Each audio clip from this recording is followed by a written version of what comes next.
Mr. Ivy, know the show must go on. As far as Cincinnati, man, I put on. Tunes made another flame beat for me to cook on. Raised dogs, closed fists, yeah, too strong. Team AI, chop it up at the chop shop. Top notch with the king flow, the hot shot. Cop squats in, listen to the real. Jumping like hopscotch, nobody harder than, oh, no, think not. Not only citywide, but nationwide. Superlative, keep it locked like them Haitian guys. Put the truth in the airwaves, we talk about it. Brand new like the tip plates, let's be about it. Who got the info about it? Ain't yo. Jono be the rapper, got them jamming when they play him. Staying in my lane, they ain't gotta okay him. Who the host with the scoop? Yeah, they gon' say him. Ivy, so superlative like a bag of drippos. Show you where the bricks at, Cincinnati Reds at. One time where my people at. Team NI where my people at. It's the 513, yeah, you know the flow. What's the word, Nate? Let them know the show. One time where my people at.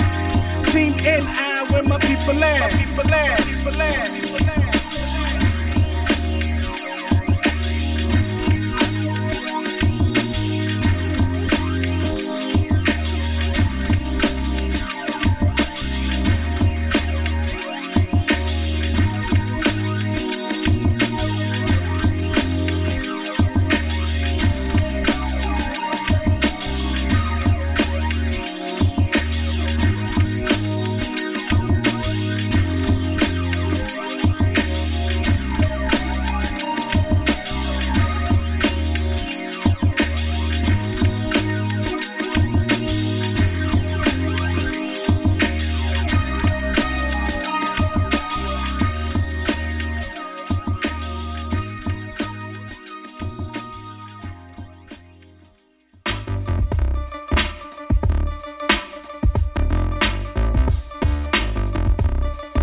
Take a second to share today's show within your own personal networks. Good morning, everyone. Welcome back. Plugged into the masses via the internet and ready to rock. Nathan Ivy with you. Welcome back. NathanIvy.com. Brought to you by the wizards over at Sin Digital Media, a new urban voice in the city of Cincinnati. Podcast for the people. Good morning, everybody. Good morning. Thank you. So today, we're scheduled to speak with Kelli Prather, coming up in less than an hour. And I did put the invitation out for one other guest as well. I'll just leave it like that. So you may hear from some other folks locally running for elected office coming up later this morning. Broadcasting live from beautiful Cincinnati, Ohio. This is the last honest place in Cincinnati. It's the Nathan Ivy Show, the home for intelligent black folks in the greater Cincinnati area and beyond. Good morning. My number, if you would like to use it and amplify your thoughts this morning, is 513-873-7134. That is my number this morning. If you would like to share your thoughts. Hold on, we get a message here. Check this out. Oh, okay. Appreciate that. Good morning to you. Who is responsible for Cincinnati's children? Local news is reporting that we're going to find out as to whether the lawsuit filed by the Plush family is going to continue. There's a judge that is set to rule on the city of Cincinnati's effort to end the lawsuit. Yeah, the city of Cincinnati said, we ain't responsible. Kyle Plush, if you don't know, it was a 16-year-old Seven Hills student who died back in April of 2018 when he was trapped. He was trapped in a chair that folded on top of him, not the chair, but the back seat of a van, a minivan. It was parked in a lot across from his school. So he goes, as I understand, to pick something up. And because of a manufacturing defect, you know, and we've all done it before. We've all either owned minivans, or you've been in a minivan, or you've been in a car, an SUV or something like that. And you're trying to get something from that back compartment where the hatchback is, where the door is, and you're reaching over. That's what he was trying to do. I guess something that fell down. Just imagine that position for a second. And then inside the minivan, the seat collapses on top of him. It folded backwards in a very awkward way that left him upside down and basically trapped. And he called for 911, but due to a multitude of things, he was not able to be found. The police responded, but they didn't get out of their vehicles. Remember this? Everybody said at the very least you should get out your damn vehicle, which I agree. And we had the dramatic moment down at City Hall, and everybody was getting on the case of Wendell Young. Remember what Wendell Young said? He dared to speak the truth. I guess it was the wrong time to speak the truth. It's just funny how that works, man. I mean, I'll say it again. I wasn't offended by Wendell Young in that city council meeting. At some point, they had been there for a long time, and for hours and hours and hours. And at some point, he made a comment about how the Kyle Plush family, this was going to end in a lawsuit. And everybody got fake offended. Oh, Wendell Young said lawsuit. And now here we are talking about the damn lawsuit. I just want to make that point. And I think he even came back and apologized, which I never thought he had to apologize anyway. But what are you apologizing for? It was the truth. And it's not a negative thing. But people took it like he was trying to say, like, I guess the Plush family were gold diggers. I didn't take it that way. I didn't take him saying it that way. I thought what he was saying was factual within the context of the conversation.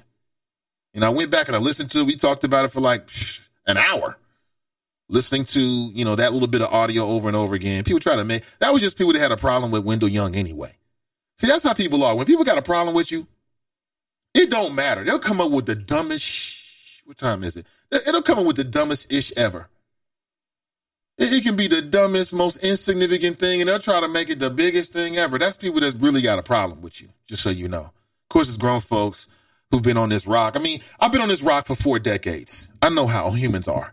I've been interacting with humans for a long time. A lot of good people, and we also got some rat, monkey, snakes. You got some rat, monkey, snakes. You know what I'm saying? And that's what they were. The rat, monkey, snakes was coming out for Wendell Young. That's all it was. They had a problem with Wendell because of some other children's hospital or some other dumbish. Who knows? I'll say it again. I'll never forget that moment over at the, where were we? We were at the Avondale Rec Center before the renovation. Before the renovation, we were over there. I went over there to one of their meetings because it was the middle of the whole children's hospital thing. And I'll never forget this brother. I'm not sure what he was, some kind of business. He stood up in front of everybody, grabbed the microphone and started talking, singing the praises of the children's hospital and da-da-da-da-da-da.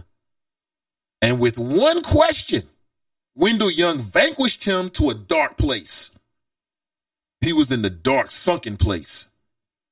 Just one question. It was great.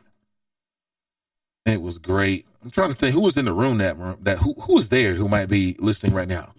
I can't think. I thought I ran into a chopper or two there. I just can't remember who it was. That was funny as hell, man. What? I mean, dude was up there for like 2 minutes at Children's Hospital and I work, singing their praises. And again, I'm not here to say anything negative about Children's Hospital, but at that point, they had the kind of like images of like,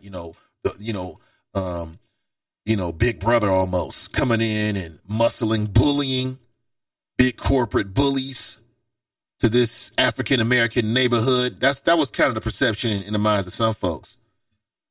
His brother stood up, singing the praises. Wendell Young asked him one question. He started yapping. But what I meant was, but what happened was, it's snow, it's rain, all this kind of stuff. It was hilarious. And what was that question? He simply asked him, do you live in Avondale? But see, I work in Avondale, and I used to play basketball down at the rec center and all this kind of stuff. It was hilarious. It was great. Damn, I love the drama. See? I'm tragically flawed. I am a tragically flawed human. Tragically flawed. And I don't give a damn no more.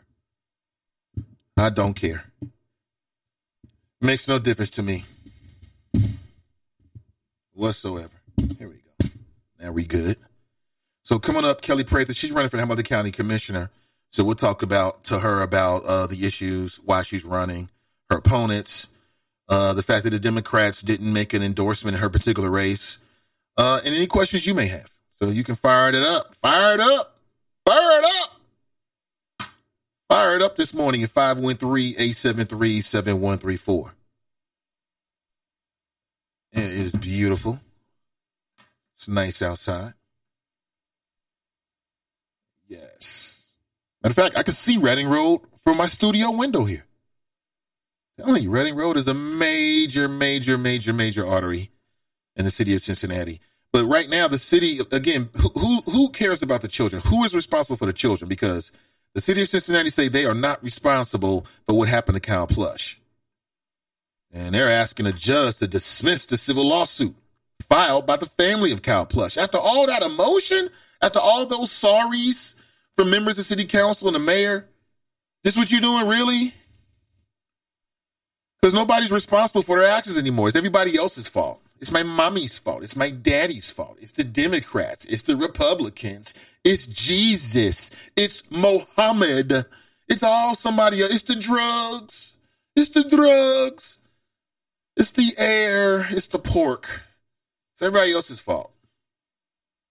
Simultaneously, CPS, Cincinnati Public School, they're in court resisting and fighting against a lawsuit as it relates to Gabriel Tay. It's a young boy who committed suicide after he was bullied in school.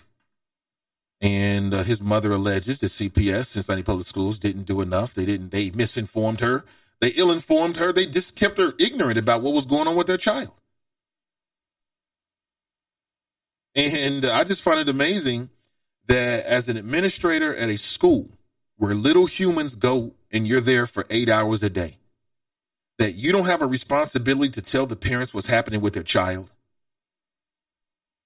I'll just tell you, that's amazing to me. Like, if you're not responsible, then why are you here? What is your job to do if it's not to maintain the safety and the responsibility of getting back to the parents? I mean, people that work for CPS, they love to talk about parents. Like administrators, teachers, people associated with CPS, they love to talk about bad parents. Don't get them started. Oh my God. They'll go on and on. They got every example in the world when it comes to bad parents. But you start talking about bad teachers and bad administrators, don't have no words. And that's because, there's more concern for the adults than the children. Some of these people that work for CPS, their job is to protect the other people that work at CPS, not the kids. Not the kids. And how do I know? Because I challenged them. They get all on their feelings. You start challenging and talking about the teachers and administrators with the principals and vice principals, them motherfuckers will get sensitive in a motherfucker real quick. Excuse my language. All of a sudden, they're there to protect the adults. But I thought you would be here to protect the children. I'm telling you, there needs to be a mentality shift among the adults that work on behalf of our kids of CPS. I've seen it firsthand. I'll say it again. They are there to get paychecks. That's why they're there. I've been told as much. I've been told as much. By a black person, no less. So I'm talking facts here. So when I hear these stories and I see these things, I start thinking, who's responsible for the children? Who is responsible? So you call 911. The police don't have responsibility to get out the damn cruisers. They got shoddy equipment down there, a bad environment. Everybody knew it. The mayor knew it. City council knew it. They didn't do anything about it. Christopher Smitherman knew it. They all knew it. They didn't do anything about it until Kyle Plush got killed. And that's what happened. And who knows, if Gabriel Tate had not committed suicide, he might be getting bullied today, right now. It might still be going on. It might still be going on. These are all facts, in my opinion. That's how I see it. You might see it differently.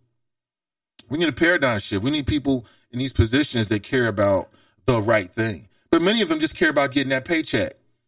It's really a job to them. It's nothing more than that. Yeah, they love kids. We love the kids. We love the kids. Yeah, I love kids. But really, it's about that paycheck. It's about their career. It's about their career. And your kids, my kids, don't really matter. What really matters is the job, having some place to work, being in a profession you want to be in. That's what I've seen in the minds of too many of them, quite honestly. And it's a damn shame. And nobody wants to react until somebody's baby is dead. Yeah. Nobody wants to react until somebody's child is dead.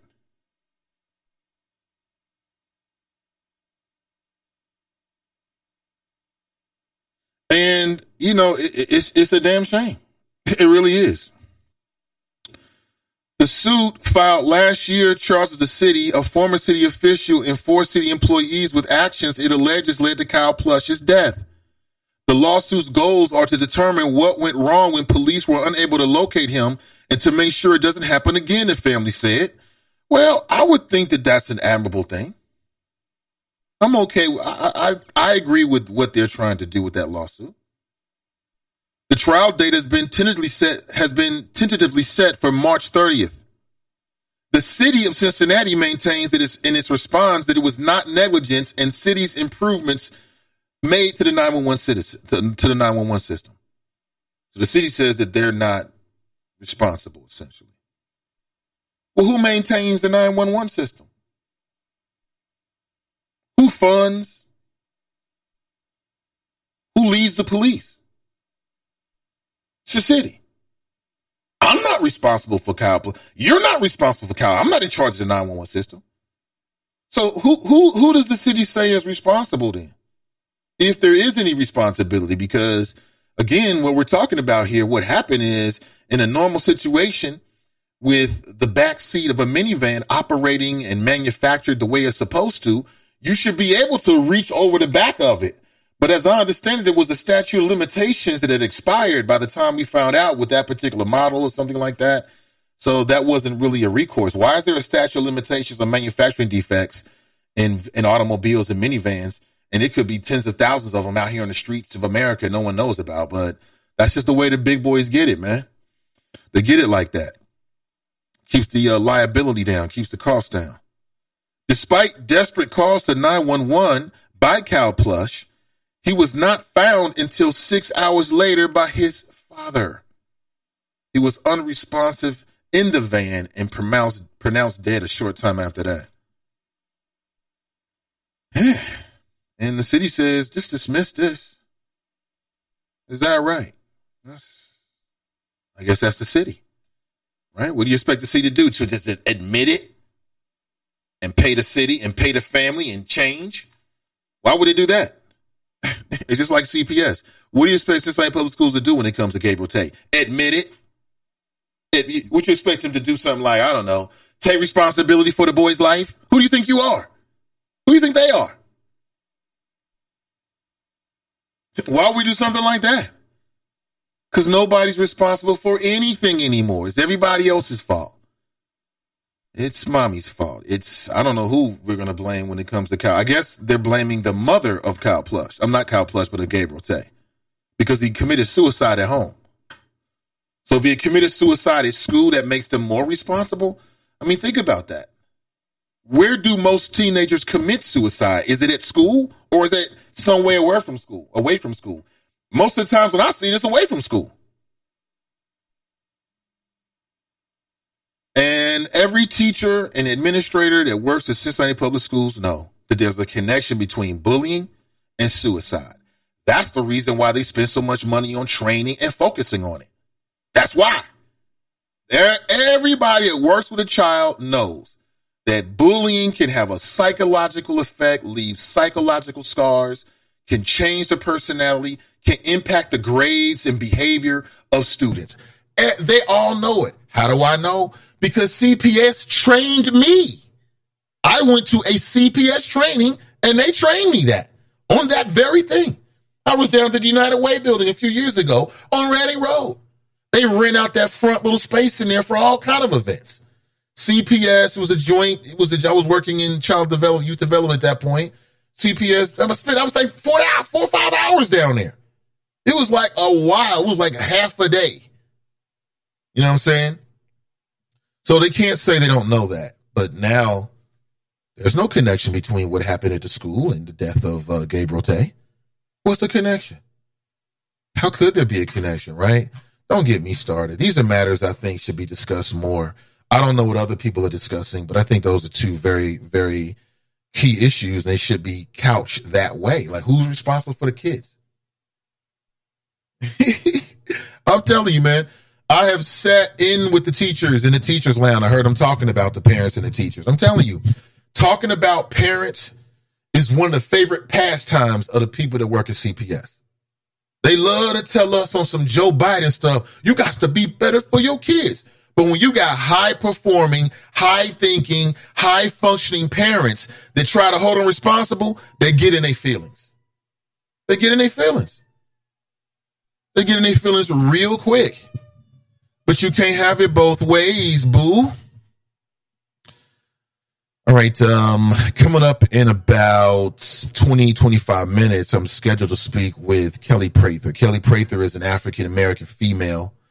I think I would say Democrat, but I see independent a lot, so maybe she's independent. I don't know. But we'll talk with her and talk about our party affiliation and all that kind of stuff. But let me say this about the Hamilton County Commissioners. There's 3 seats in the Board of Commissioners. Currently, it's all female. Majority African-American females on the Hamilton County Board of Commissioners, right? You got Denise Driehaus, who's the president. Pardon me. You got Stephanie Summerall Dumas, who's the vice president, and Victoria Parks. And Denise Driehaus is a white female.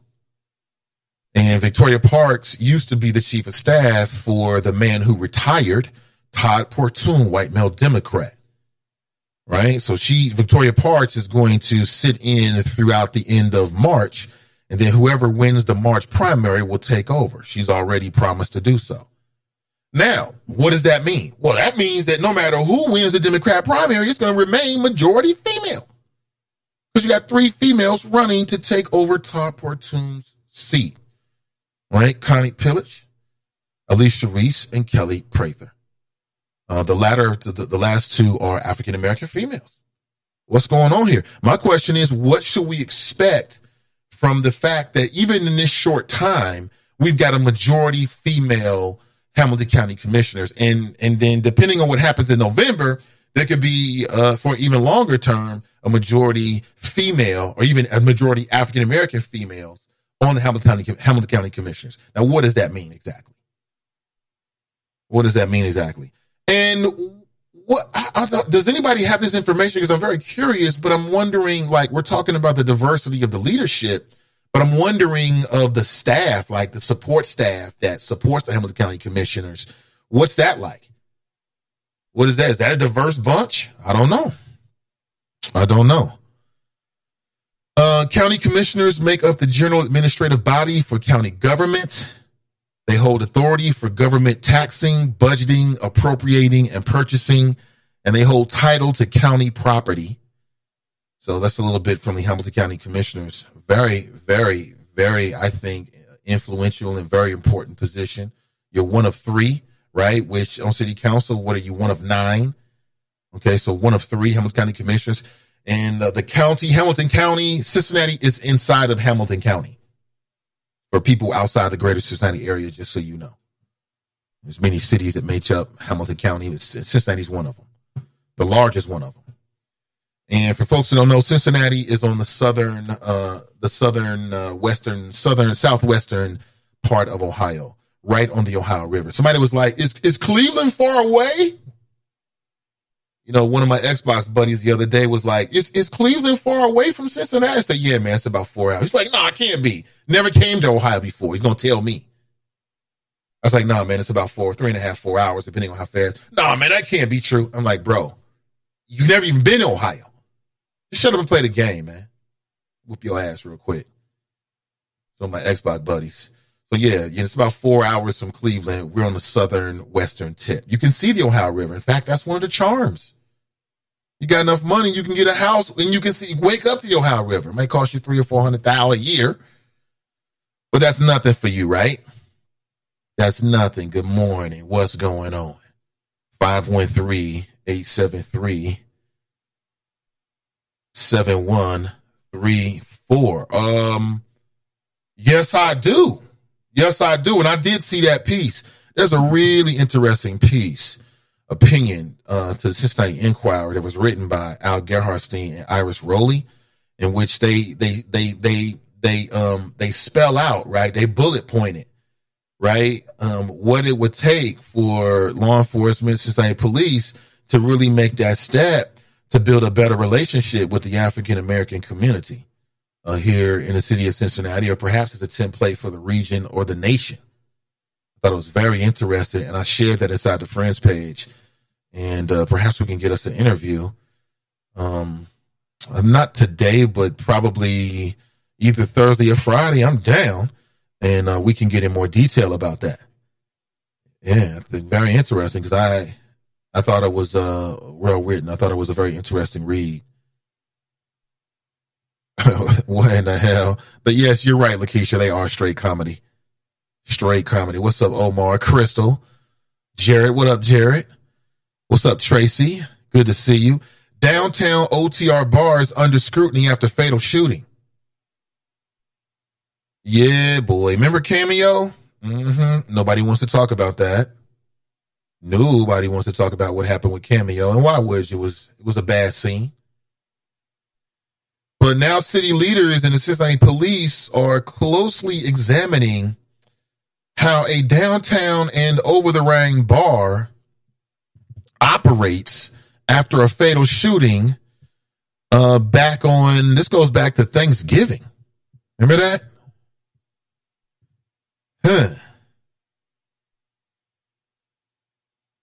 Very interesting.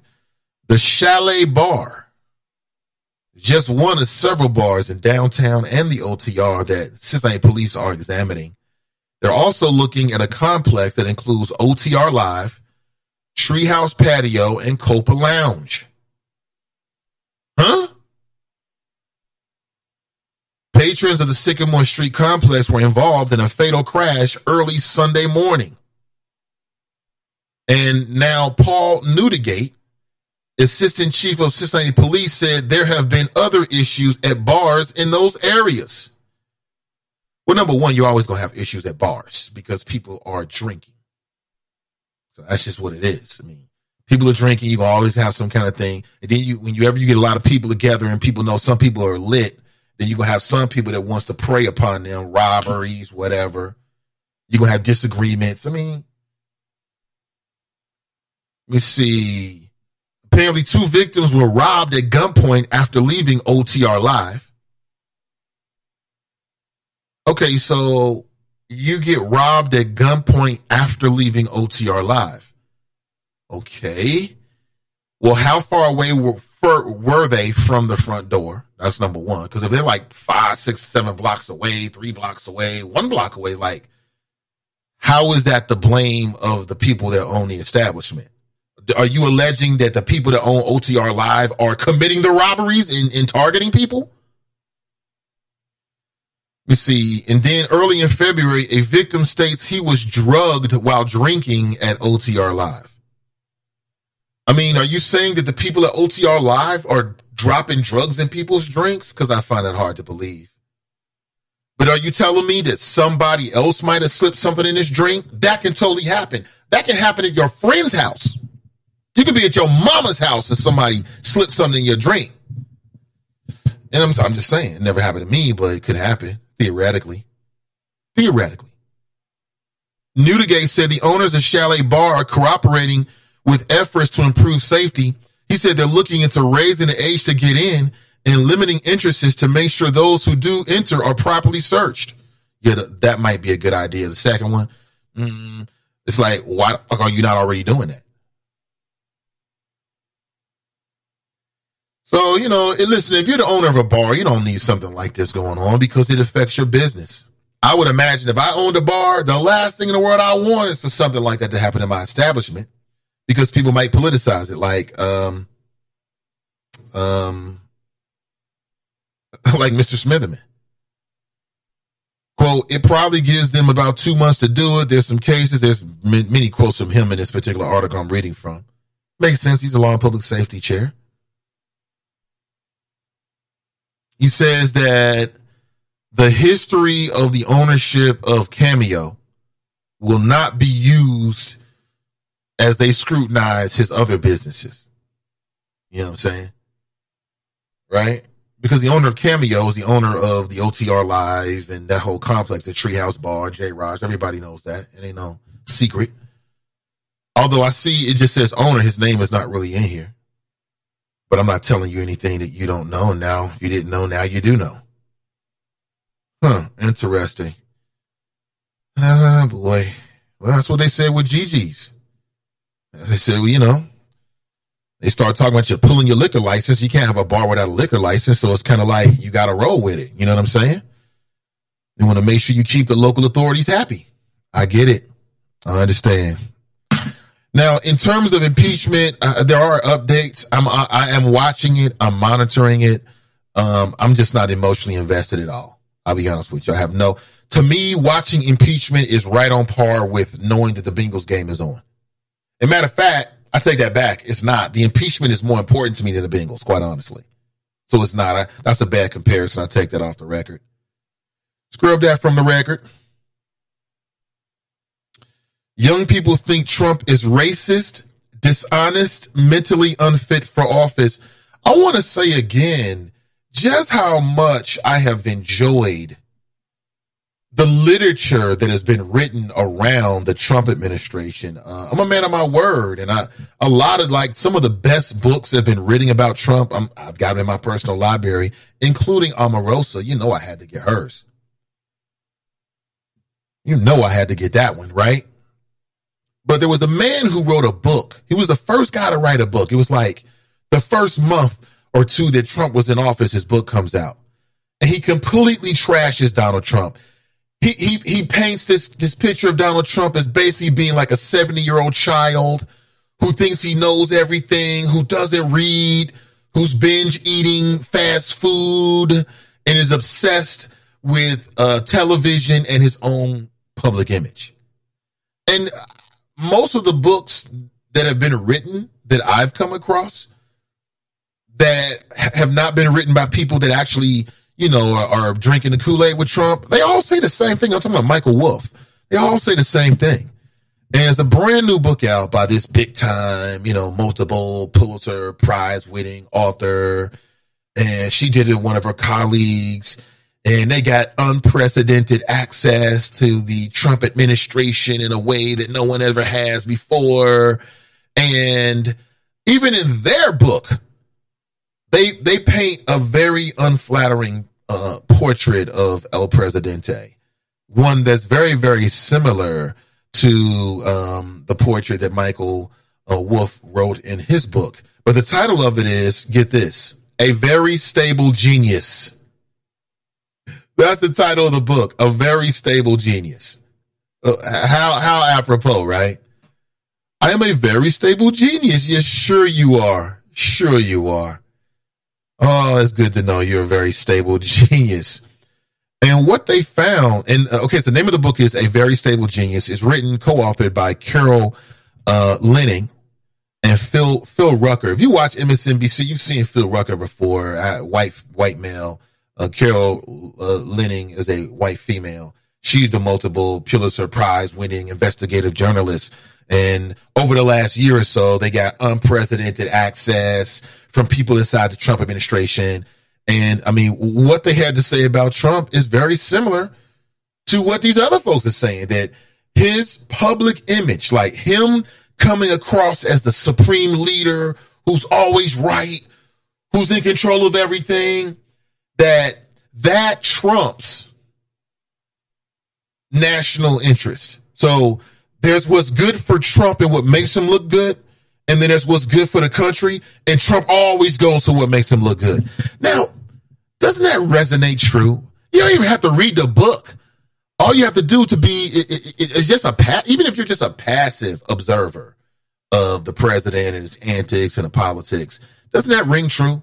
It certainly does. But it's called A Very Stable Genius. I don't have this one yet. I'm going to reach out to see if I can get an interview with either one of them, or both would be better to talk about this. But at the very least, I can't wait to get a copy of it. Why? Because that might be the best thing to come from the Trump administration. That's about it. So there it is. I set the table for you. Got an upcoming conversation with Kelli Prather. We'll talk with her during the 9 a.m. hour, and then we'll chop it up. But for now, let me go straight to the choppers. Let me welcome in the folks. Brenda writes, happy Wednesday. Happy Wednesday to you, Brenda. Pamela writes, good morning, Nate and the choppers. Good morning to you, Pam. And Ray writes, grand risings, all. Grand risings to you. I see Renee's in the house. She writes, good morning, everyone. Hey, good to see you, Renee. Sharp writes, good morning, Nate and the choppers. Hump day, yes it is. Tracy writes, hi. Tony writes, good morning. CG Dub writes, good morning, choppers. Mike Davis is back. He writes, rise and shine, young stars. Yeah, CG Dub was on vacay. Oh, man, having a good time. Happy for you, CG Dub. Aruba, was it? I think it was. I think that's what I remember. Fabulous. Beethoven writes, good morning, guys and dolls. Wolves and wolfettes. Hashtag alt middles for the children. You are immersed. Mason Muller writes, morning, Nate and the choppers. Impeach the peach. Hashtag unstoppable fade away. Kermia writes, good morning. Broadway Flo writes, Hillary about to put a hit out on Bernie. Well, within the last 24 hours, it's been reported that Hillary Clinton is saying that people don't like Bernie Sanders and that basically he's a fraud and he's done nothing while he's been in Congress, and that she feels sorry for people that fall for it. But back to his flow. Hillary is about to put a hit out on Bernie. Damn shame his party would rather Pocahontas or Creepshow Joe as their nominee. Creepshow Joe, I like that. You blacks voting for the original Trump, a.k.a. Biden, can't say shit about why you never support Republicans, because you already did. Anyway, good morning. Hashtag alt middle. Y'all Ayatollahs out here, huh? Y'all just gonna run with that? Okay. Pat Ray's good morning. Mason Marlon writes, if you think Joe Biden is like Donald Central Park 5 Trump, you're even dumber than we originally thought. I'm just saying. Donald Central Park 5. That's Donald, the exonerated Central Park 5 Trump. Let's get that right. Brian writes, good morning. Ashley writes, good morning, Nathan and Choppers. Today is the original baby Chopper's second birthday. What? Hold on now. We got to stop. We got to stop for a second. Happy second birthday. Oh, that is so beautiful. That is a beautiful thing to hear. I'm all smiles over here, Ashley. That's great news.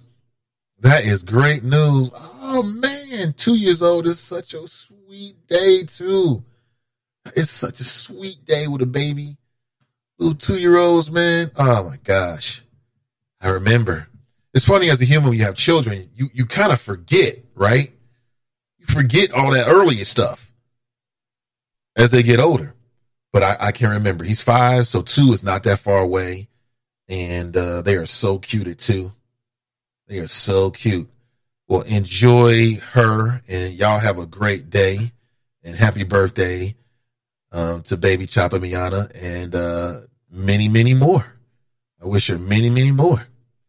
Crystal writes, good morning. Broadway Flow writes, Central Park 5, 94 crime bill. You are right. Biden is worse. Okay. At least we can agree now. At least we can agree. CG Dub writes, hold on, let me read this because I got to scroll up just a little bit here. She writes, happy birthday, baby Chopper. Oh, absolutely. All right, let's go to the phones this morning. Good morning. Welcome to the show. Good morning, Nathan Ivy. This is Kelli Prather. How are you? Hey, Kelli Prather. Good morning. Welcome to the show. Thank you so much. Thank you so much. Thank you for having me. Oh, for sure. First off, how are you doing? How are you doing health-wise? Nathan, I'm blessed and highly favored. I just walked out of my ninth round of radiation oncology or radiation therapy, and I feel better than ever. Really, as far as my cancer, the way that the protocol works is you go through chemotherapy, then you go through surgery, then you go through maintenance, and radiation is maintenance. So technically I'm healed. I'm just maintaining it so that it's stabilized, and I'm good to move forward. But like I said before, I feel better than ever. I bet you get all kind of DMs, don't you, from people, or, because your journey is so out there on Facebook, right? And I just wanted to ask, do you get a lot of messages from people, and what do they say? I get a lot of messages from people, and they say that I am such an inspiration, that I make this battle look easy. And for the record, I want to say, you have your good days and you have your bad days. And so Nathan, I keep it all the way real. There was one point, and since I mentioned chemotherapy, you know how you've had people who have given up. And I'm like, why are you giving up? Why is it that bad? There was a point during my chemotherapy when it got so bad, and if I can be candid, I was standing in the shower and could not get out of the shower. And that was the point. That was the make or break point for me. I said, Lord, either take this pain or take me. And the Lord encouraged me to push through. And so, you hear about people who have given up. And so many people say, well, my mom died of this, my dad died of that, and my sister's battling with this and this. It's hard for them. My thing is, you just have to have a faith, and you have to push through. Like I said, that was a make or breaking point for me, where I either said, God, take this pain or take me. And he said, I'm going to take this pain and allow you to push forward because he has more work for me to do. And so when I speak like that, it's encouraging. And even with other patients who are dealing with cancer, because I'm sure most of your audience probably did not know I have cancer. That's what we're referring to. When I talk to them, it's like I empower them to push through and to make the best of their situation and to just hold on for as long as possible. So I think that when you speak life as opposed to looking at it as a terminal illness, it makes all the difference. And so the DMs I get or the inbox messages I get are reflective of the inspiring messages I get, or indicative of the inspiring messages that I put out to help people keep hope alive or keep the faith. I'm speaking with Kelli Prather. She's running for Hamilton County Commissioner. So here's one more question before we get to the politics, everything. I'm looking at Ayanna Pressley, who recently came out and says she had alopecia. She took her wig off, and now she's her beautiful boss self. And when did you make that decision? Did you ever think twice about like posting images of yourself being bald and going through that process? What's that like for you? To be honest, when I first started chemotherapy, my doctor said, well, Kelli, I just want you to be aware that your hair will fall out after the third or fourth treatment. Nathan, my hair started shedding after the first treatment.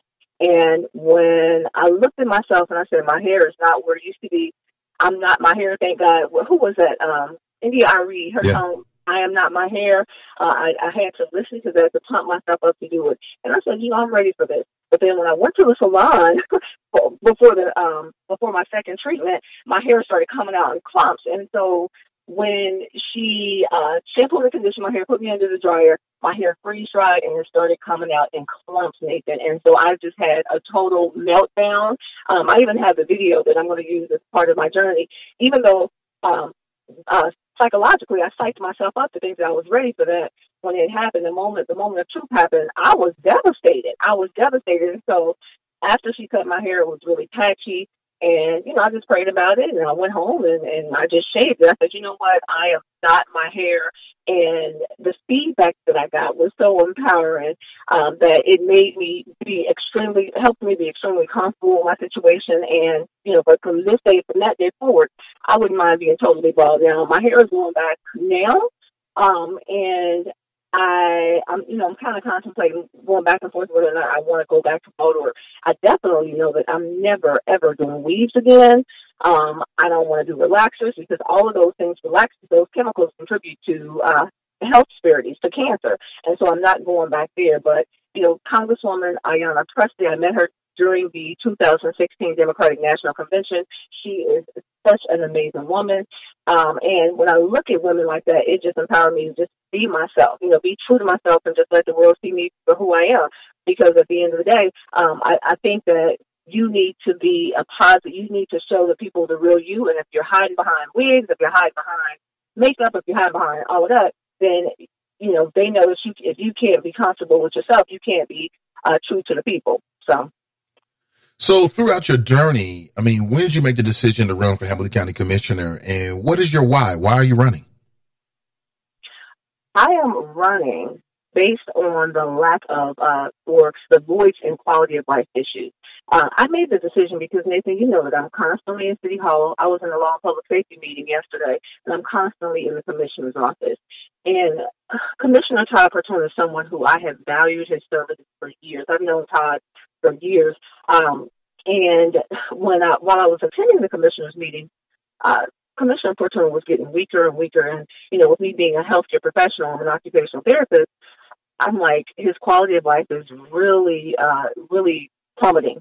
And so I prayed about it, and, I kept attending and kept watching him because he is probably, other than Commissioner Stephanie Dumas, he's the only commissioner who has ever responded to a call, allowed me to come and voice some of my concerns about things that were going on countywide.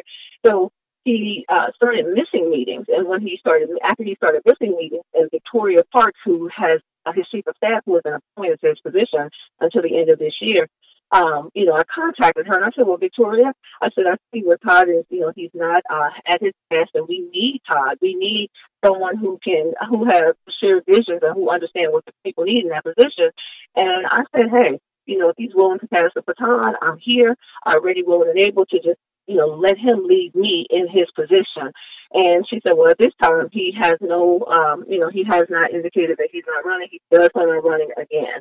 And I said, well, just let him know that if he wants to pass the baton, if he wants someone who can come and just, be a spokesperson on his behalf and continue his legacy, I'm willing to take the torch.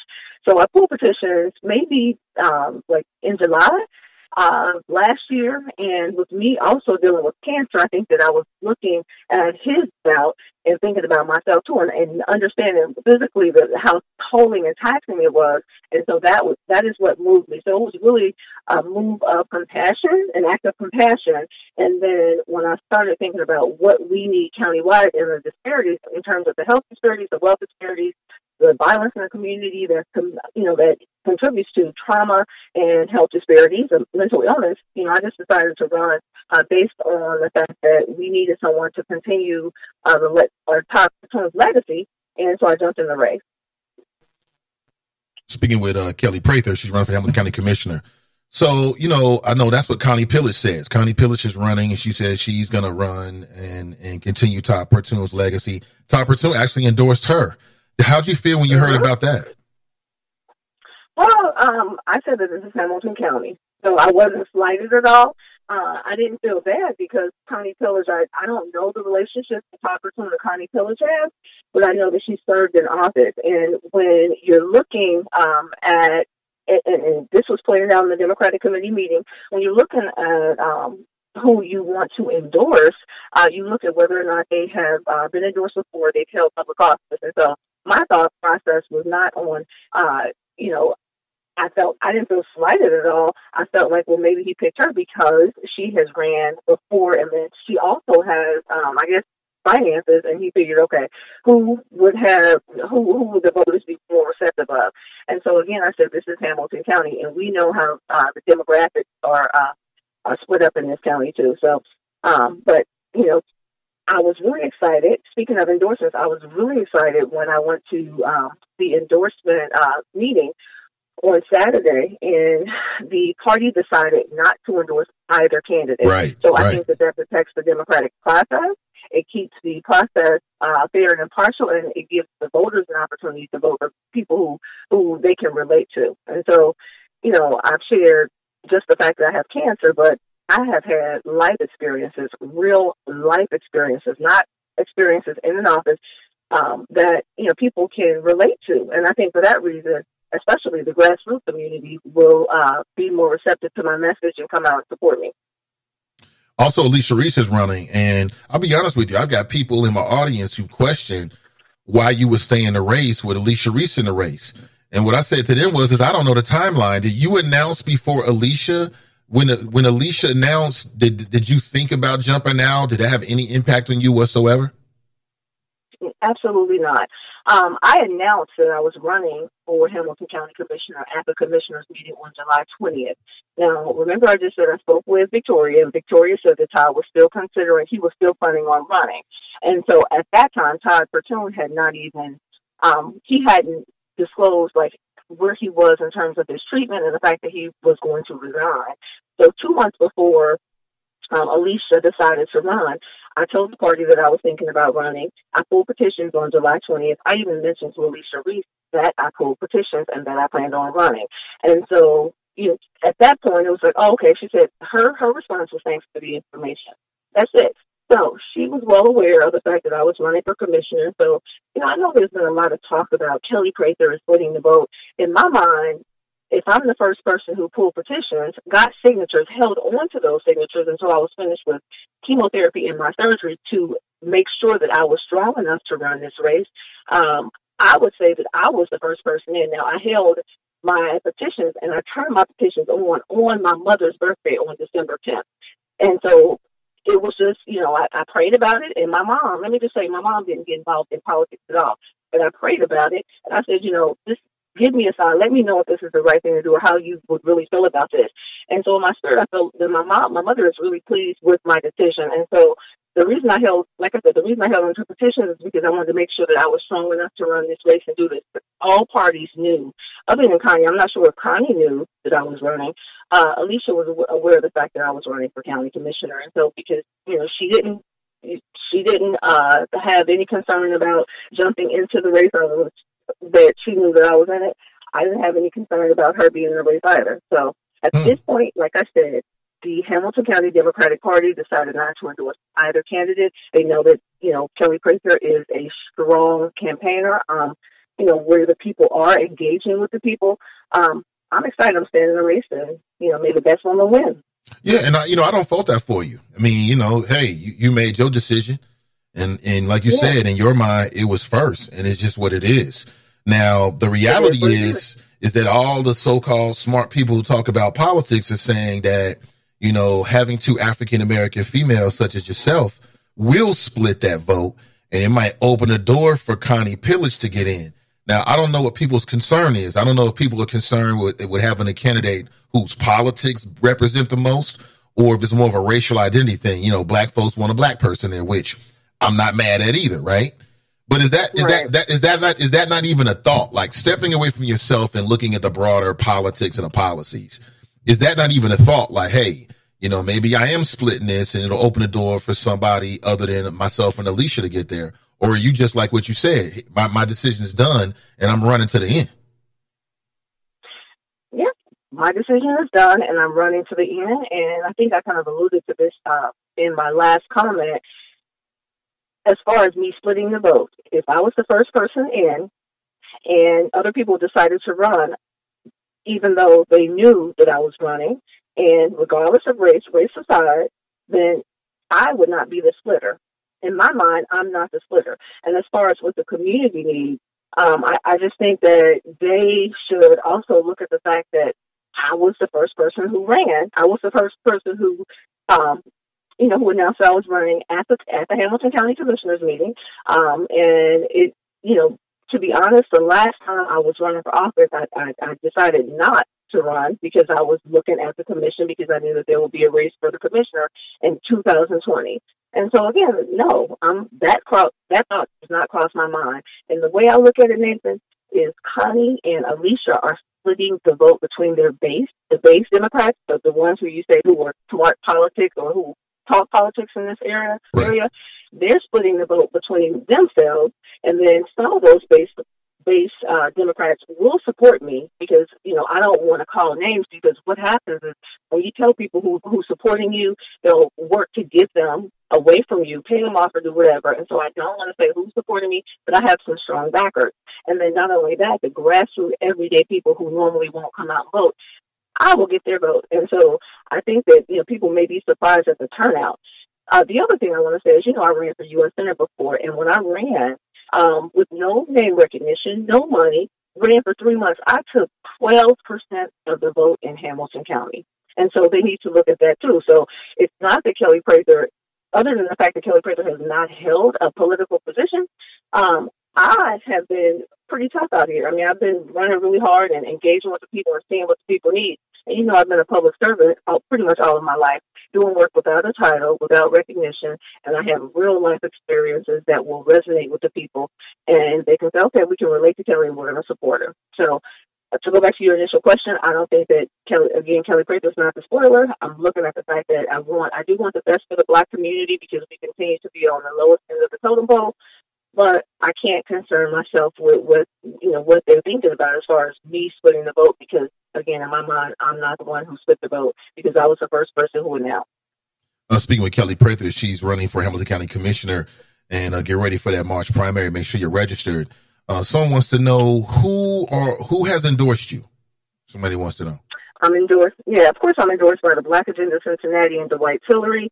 Wendell Young has endorsed me. John Smith of Silverton is supporting me. The Rainbow Push Steering Committee is supporting me. I'm a member of the Greater Cincinnati, the Homeless Coalition of Greater Cincinnati.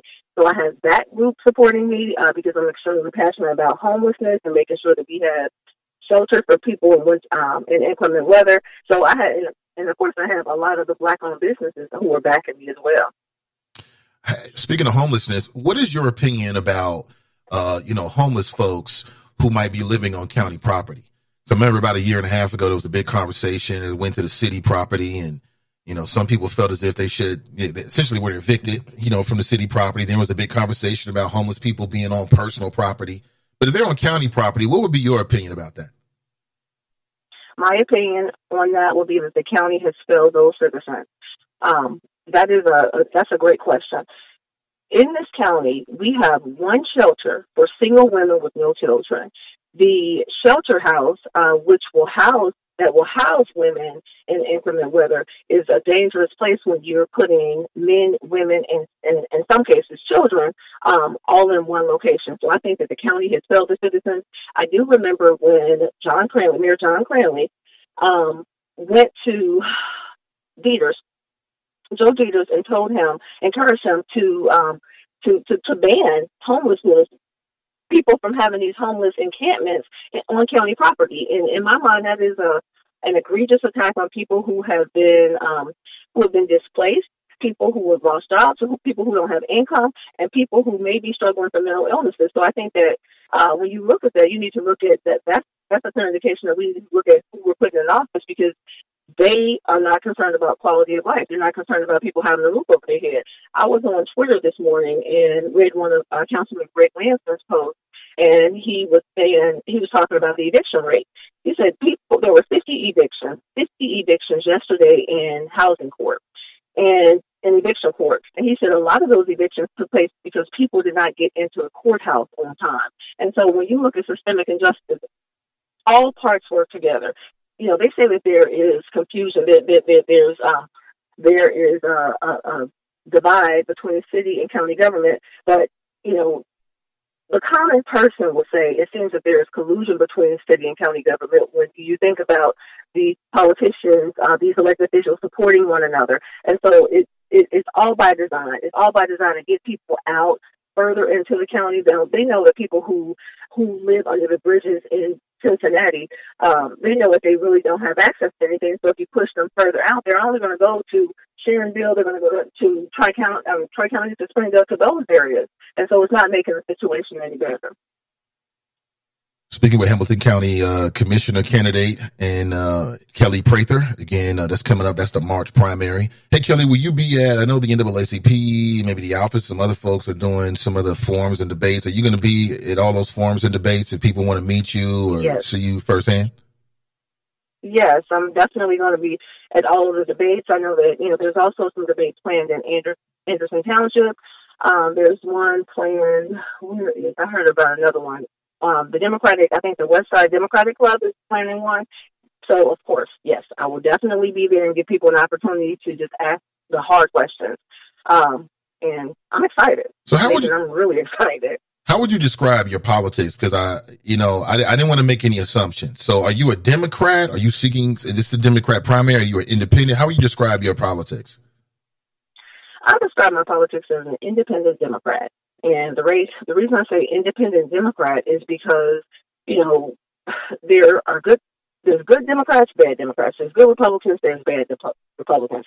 I tend to lean more towards the Democratic ideologies, and I'm a Democrat because I've never really supported any other a candidate from any other party.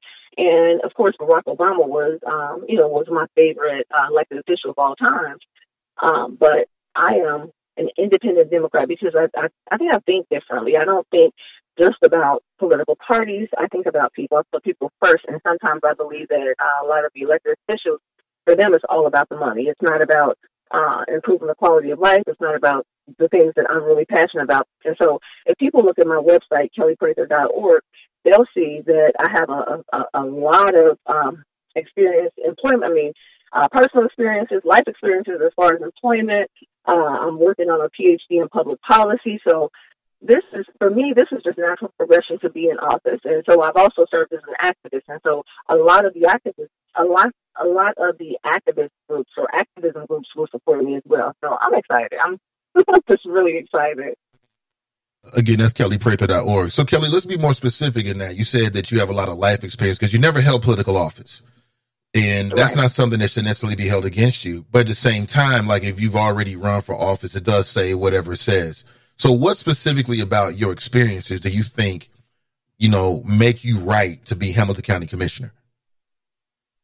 Well, one thing that is really prominent throughout the county is gun violence. Before, you would hear a lot about gun violence in the city of Cincinnati. But most recently, we heard about a shooting in Forest Park. We heard about a shooting in North College Hill. We heard about a shooting in Mount Healthy. And so my life experience, I've had family members who have died from gun violence, and I'm also a gun violence survivor. And, when you suffer a traumatic incident like that, it's not just you who's affected, it's everybody in your immediate and extended environment when they hear about it. And so I think it's important to have someone, I just use that as an example, someone who has experienced that to help people to understand what it takes to get through that and what we need to do as a community to make us whole. I was so excited. Like I said, I attended the Law and Public Safety Committee meeting yesterday, and I was so excited that from a countywide perspective, there is a group called PRO, and they are working with the youth who have lost someone to gun violence and helping them to heal past that hurt, because a lot of times when you look at situations like that, you have adults who are planning the funeral, making arrangements and making sure that their finances are in order, but they neglect the mental component that keeps, that haunts not only the adults, but the students or the children for years to come. Also, with transportation, also with homelessness. I've been homeless before, and so I have a lot of friends and people who are going to support me based on the fact that they know my story. So I'm not just talking about implementing policies based on what I think people need. I can relate to them on a totally different level, and especially with healthcare, with my current bout with cancer and some of the other diagnoses and infant mortality, things like that. Those are things that I've had first-hand experience with. So who better to put into a position to implement countywide policies than someone who has experienced it? And then I'm also really supported by law enforcement as well. And so I'll be I'll be honest, I just don't see where the other candidates have even engaged with the community members to even hear what they really want. And they can't say that they've had experiences. They can only say that they've been in those positions. And so you've been in positions and you've implemented different policies, but do those policies, how can you break it down where you can have someone testify to how you help them? And the difference between me and them is I got people who can say, well, yes, Kelly's still with me on this issue, still with me on that issue. She's experienced it firsthand, so I know she can relate and she's going to help me. And it's not just about a position for her. It's about making sure that people are, people are first and they're getting what their needs. Mm-hmm. They're getting their needs met. What do you think the major differences between you and your opponents are? What's the difference between you and the other two? I think the difference between me and the other two is I'm honest. I'm truthful about what, I'll tell people the truth about what to expect. An example of that is with FC Cincinnati and the manufacturer community benefits agreement. I will be honest about, how structurally on paper it sounds good, but when it comes down to implementing those policies and fulfilling the promises, that may not happen. So I think the difference between me and them is that like I said, I've been engaging with people. I've been fighting with people. I can break down public policies and help people to understand it, which, people have served in office, but they haven't engaged with their constituency that much where they can say, okay, I can call them and I know that they understand. And so that's the difference for me. I'm honest about what's going on. And I think that sometimes I'll tell the truth about a lot of things. Just tell it like it is. And a lot of times that works against me because in politics, I think that part of their strategy is they like the theater of it, and going back to FC Cincinnati and what they did in the West End,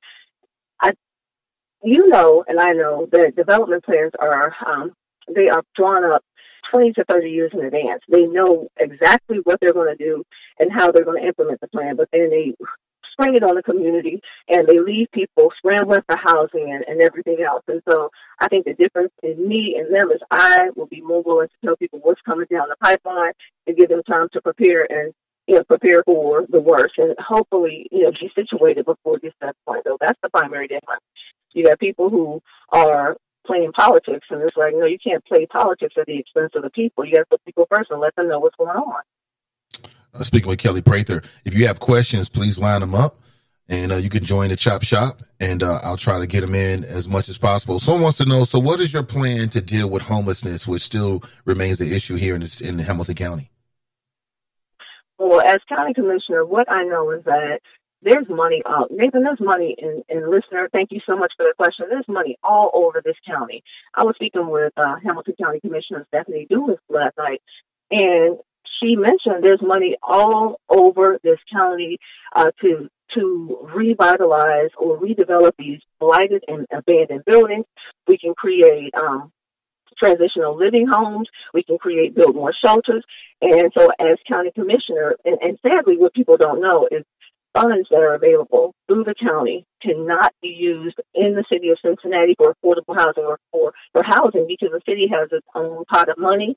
I'll change that so that we can, if there's a need, and there's definitely a need because we have a 40,000 unit affordable housing shortage in the city of Cincinnati, I would change that so that money, and also we can submit requests for proposals so that we can revitalize some of these abandoned buildings. And the perfect example of a building that could have made an amazing homeless shelter was Cincinnati Gardens. But instead of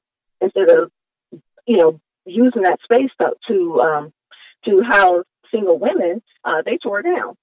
So that's what I would do. I would work with agencies like the United Way, the Urban League, work with some members of the faith-based community to see if they have individuals within their congregations who need homes, and then I would build an entity that will house the people who are out here stranded in this cold weather and everything else. So the first thing I would change is the policy that says that you can't use monies that are available through the county and the city.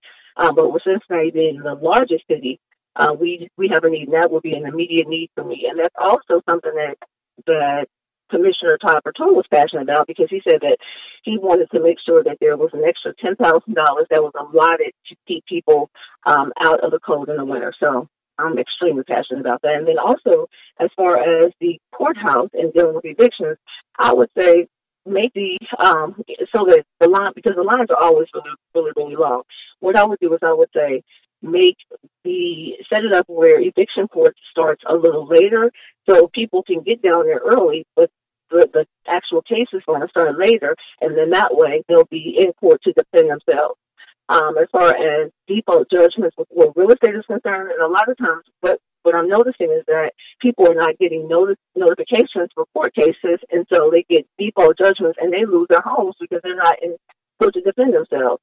I think the policy that says that notification can be made by publication of the court index is ridiculous, because the court index is a paper that's published in the courthouse, that's published and is placed in the courthouse. If you don't go to the courthouse, you don't know what's in that paper. So I think that we need to change that as well. And as far as notifications, I want to make it so that you have to sign for a court document. You literally have to sign for a court document in order for them to say that you've been notified, or they have to physically hand you the court document, or you have to have a signature. So those are some changes, and that all goes into working to make sure that we decrease the rate of homelessness in this county. So if elected, what would be your signature sort of piece of legislation? Like, is there any particular ideas that you have that you definitely want to try to put in place if you're elected? I definitely want to make sure, again, that we deal with the housing issue. Housing is a key item for me because, again, we're in 2000. I said there was a 40,000 unit affordable housing shortage in the city of Cincinnati.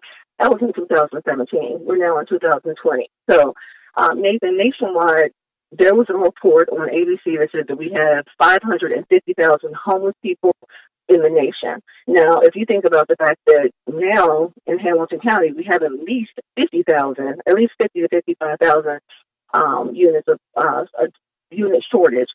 We have 10% of the homeless population in the United States right here in Hamilton County. So housing would be my biggest issue, because with a lack of housing, you have all these other issues. You have health issues. I mean, because mental illness, you're traumatized. You're mentally ill because of this. And then also with transportation, I want to make sure that, we work so that we have really good transportation. But housing will be my number one, because if you don't have a stable place to live, your kids suffer in school, you suffer traumatically, in these shelters. Some of these shelters, like the Esther Marie Haddon House, there was recently an attack, like the RAs, or residential assistants, were attacked by people who are mentally ill. So I would designate specific spots for individuals who suffer from mental illnesses, not put them with the general population, and help them to get the care that they need. So if you house someone, you can work on a lot of the other issues, help them to find jobs, help them to get the healthcare needs, get their healthcare needs met, especially mental illness. So that would be my legacy. And I would also look at, as far as development, all of this money that's being distributed for development, take some of this money and build some entities or some organizations, or revitalize some of these properties so that we can house people until they can get on their feet. Someone wants to know, what will you do to promote the Black agenda? And I think they're talking about the organization. Or are they talking about? Yeah, I think they put organization in. Yeah, not I think, but they certainly did. I think they're talking about the Black agenda, because you mentioned that you were endorsed by them. Yes. The Black agenda, what I would do is, I don't know if you remember, I think it was in 2016 when former Mayor Dwight Tillery rolled out the Black agenda, and it was amazing. We had an amazing turnout, and there were so many different subsections. What I would do is I would work closely with Mayor Tillery and some of the other organizers to revitalize that, but I would take it from just simply being a conversation and work on strategically, like we're going to develop some strategic plans and have some clear outcome measures. And then we would also go to not only the city of Cincinnati. Hamilton County has 49 jurisdictions. Go to the different cities, make sure that there's money that will be allocated out of the different budgets for inclusion, with specific language that's specific to the Black agenda, or not the Black agenda, but to African Americans. and to other minorities. Because what we see, and I know you know this, Nathan, what we'll see with these inclusion policies is we'll say, okay, they'll say, well, we'll give this much money to minorities. Well, minorities can mean anything. And so there needs to be specific language to the Black community in order for the Black community to be made whole. We're broken, and it's all by design, but I think that we need to work together and be intentional. As far as the NAACP, I'm still a member of the NAACP, an executive committee member of the NAACP.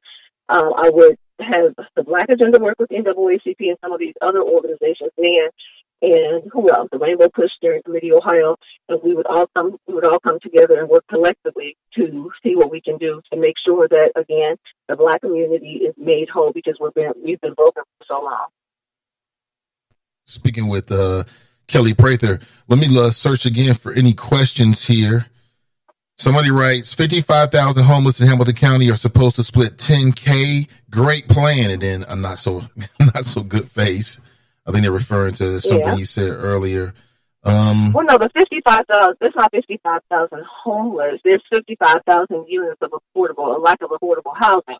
And so a lot of those people they live with family members. If you live with a family member because you don't have a home, technically you're homeless. And so that $10,000 would just be for extra space for people who don't have family in the area, and who don't have winter shelter. So that's simply the winter shelter. That's not to save the homeless population. That's not, and I don't mean to laugh, but hopefully that not so good space will turn into, okay, I understand now. So maybe it just wasn't clear. So anything else, Kelli, just to wrap up here, you want to say to the audience? Yeah, I'm really, really, really excited. I think that, as people know, if you continue to do the same thing and expect different results, you're going to be highly disappointed. As a matter of fact, that's the definition of insanity, but I don't want to call anyone insane. People are just misinformed about how to go about getting changes.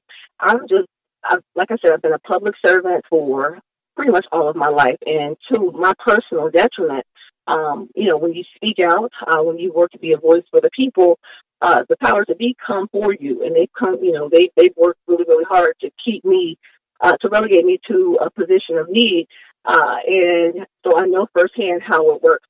But I don't want to be in a position where I'm told what to do, because when you are told what to do, the needs of the people go unmet. And so I want to make sure that that the people's needs, not only what they want, but what we actually need, gets met. Again, my website is kelliprather.org. I think that we continue to say that we want more than just standard status quo politics. I think that we need to be intentional when we vote, and vote for people who have our best interests at heart. And it's not enough to say, well, I served in this position. I think that the challenge, I think the community needs to provide some pushback and say, well, in that position, what specifically did you do that helps me as a person? How can I relate this back to my home? How are you going to improve the quality of my life, or of the lives of everyone around you? So that should be the pushback that they give the other candidates, because I have a proven track record, not only my life experience, but a proven track record of being out here fighting for the people and working with organizations to implement policies that's going to work to improve the quality of life. So, again, I want people to look at my website, kelliprather.org. That's Kelli with an I, kelliprather.org. And look at the fact that I've talked about healthcare issues. I made housing a major, major platform item. We need a transparent government, which, I'm constantly, again, in these elected official spaces, in City Hall, in the commissioner's office, saying we need to know where the money is and how we can access it, and that has not been done. Well, that's been done since Commissioner Dumas has been in office, but historically it has not been done. And so I think that I'm the right person, and everything works in God's timing. What people don't know about me, Nathan, is that in 1997, I worked with the Charter Committee. I was a youth member of the Charter Committee, and I was listed in the Cincinnati Herald as one of Cincinnati's most powerful and influential African Americans. And so they were positioning me to run for city council back then. But in 1998, my mom got sick. She was diagnosed with Alzheimer's, and so I know, again, I'm an independent Democrat, and Christopher Smitherman is an independent. But I commend him for stepping down and saying that he had to put his family first, because I did the exact same thing. It's about prioritizing your life. And so when you think about someone who, is not making it about politics, is looking at a prioritized life and what they need to do for themselves first, then that's important. That speaks to my character, because I was a caregiver for my mom. I was married and went through domestic violence. I'm a gun violence survivor. I'm a cancer survivor. And so those are all things that resonate with people who have experienced those different issues. And again, when I'm out in the community, I'm talking to people, they appreciate my candidness. They appreciate the fact that, I'm positioning myself. I haven't been positioning myself. I think that our Creator has been positioning me to live a little and learn a lot and be ready for the opportunities that are now awaiting me. So I'm really, really excited. Hopefully, again, people will look at my website, KelliPrather.org, KELLI, Prather.org. Give me feedback, reach out, let me sit down, let me talk to you, come to your homes, talk to your family members, talk to your friends, and just understand that my vision is not about me, it's about us. I put people first, people for politics, and I'm apolitical, meaning I put life and quality of life issues ahead of politics, party, and everything else. And so I care about them. So hopefully they'll look at my website. Hopefully I can get their support. And when I win, they will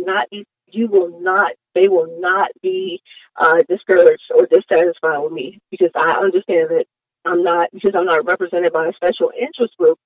I'm representing the people, and I'm not going to be held bound to any special interest groups or anything that they want me to do. The only people who I have an obligation to is to the people. And so if they help me get elected, then again, they will be completely satisfied and feel like we finally got a win. We need a win, and I think we can do this. So KelliPrather.org. All right, Kelli, well, thank you so much for your time, and I wish you the best. And hopefully we can catch up one more time before the election. Before the primary. Yes.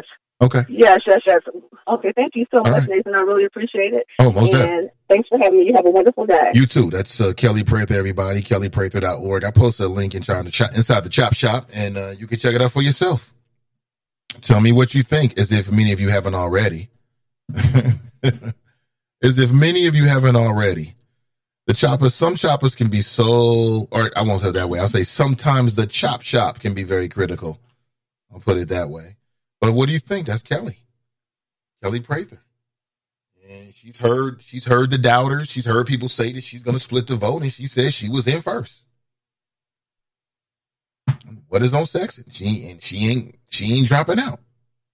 That's what it is. And I understand completely. I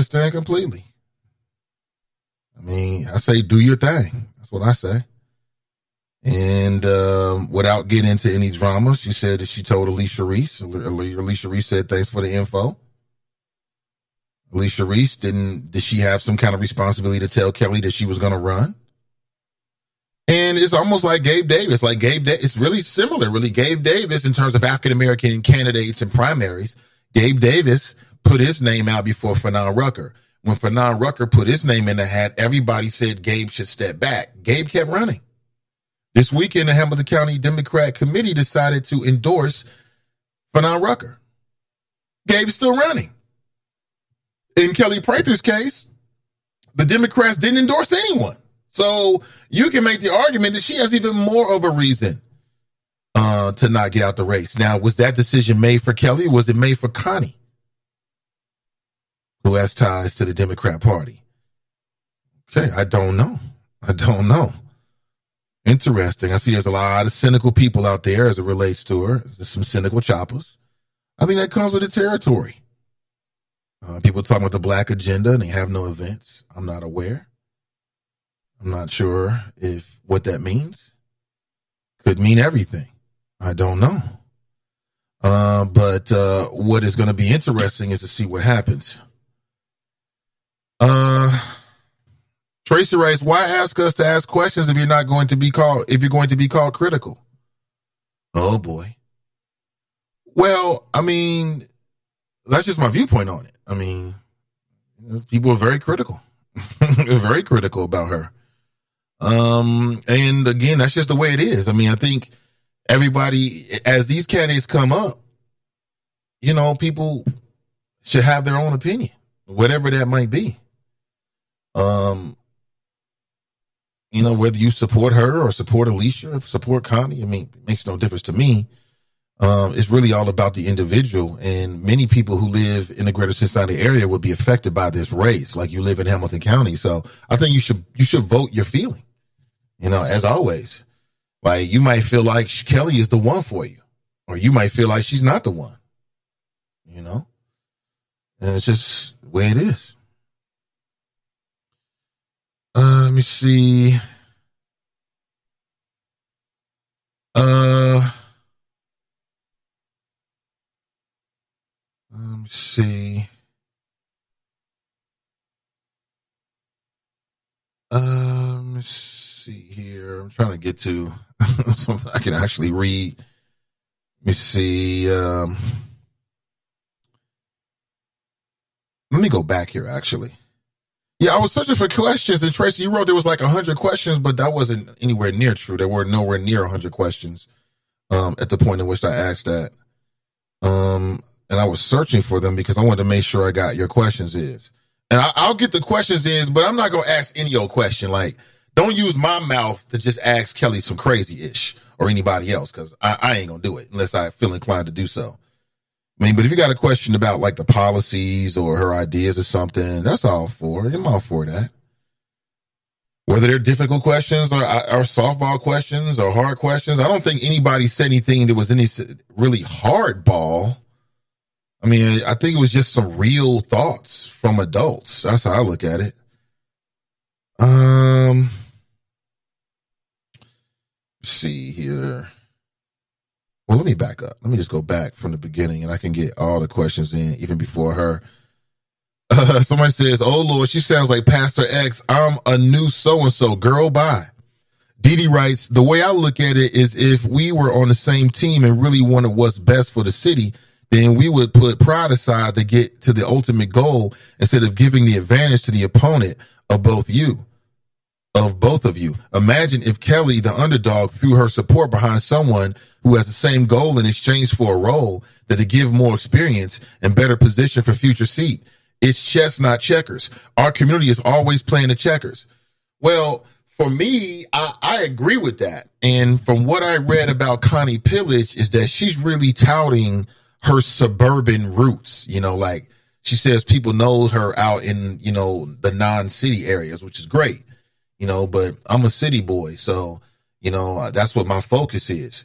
I wonder what the focus of Alicia Reese is. Some tells me, if you're a county commissioner, your focus is the whole county, obviously, but your base and your connects could be either in the city or in some of the suburban areas. So that's how I look at it. It's also a black-white thing. If you're looking at it as you want somebody black to be on the Hamilton County Commission, well, you might be saying Kelli is going to take away votes from Alicia Reese. Now, why do I say that? Well, the reason why is because it's not really about who put their name in first. It's really about who has the best chance to win.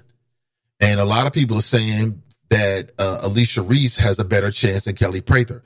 In my opinion, if I had to put it side by side, I would agree with that. That doesn't mean that Kelli Prather has to get out, but I understand what you're saying, though, Dee Dee. And there's some truth to it, but it sounds to me like Kelli has made her mind up, and this is what she's going to do. It sounds like she made her mind up a long time ago, right? Because she mentioned about not running for something because she had her eyes on the 2020 commission.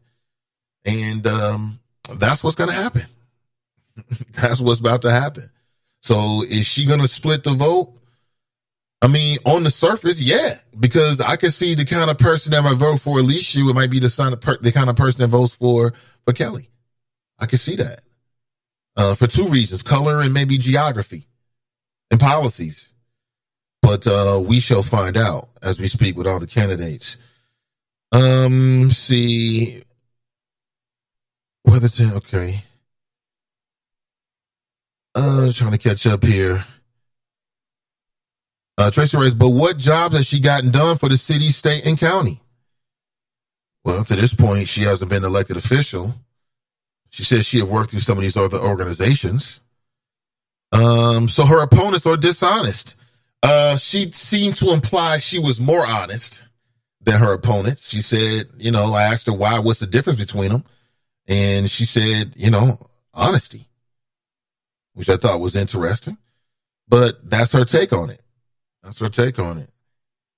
Now, TNT writes, there is no independent party. Either you are independent Democrats or independent Republicans. Eventually, they choose red pill or blue pill. I'm just saying.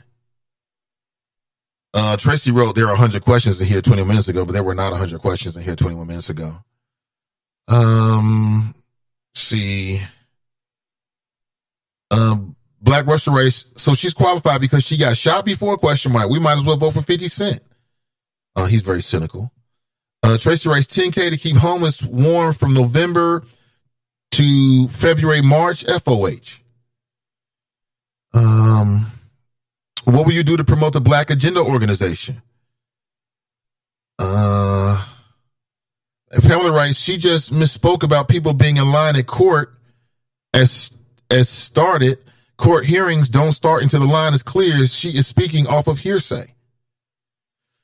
Yeah, I mean, I wasn't there, but I did see Greg Landsman's tweet in which he had some images up, and he made the same point that there was people who he felt like, were in line basically and then ended up losing in housing court. He said there were 50 evictions in just one day. So maybe she was taking it straight from that. Mike writes, I appreciate Kelly's love for our community. She is unconditionally Black, and we should support her for office. Maybe not commissioner, but she is a leader in our community. Keep it on, sister. Mike writes, it takes a village, family. What have you done to help uplift our community?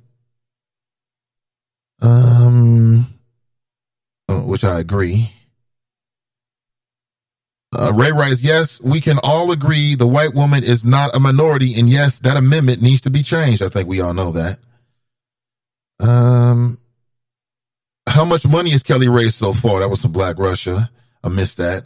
Mike Davis writes, you sounded like a quitter drop. Champions get up when knocked down. Tracy writes, I got it. 10,000 is not going to save 1,000 homeless people over the winter. Duration. # silly plan. Let me see. Mason Marler writes, like Herman Cain and Ben Carson. He's talking to Drop. Tracy writes, she needs to stop bragging on 12%. 12% of 100% is the F. She didn't even get her 33% between herself and the other two candidates. Black Russia writes, this is a joke. Kelly has a better chance if she does 0 interviews. Mason Marler writes, the choppers pull no punches.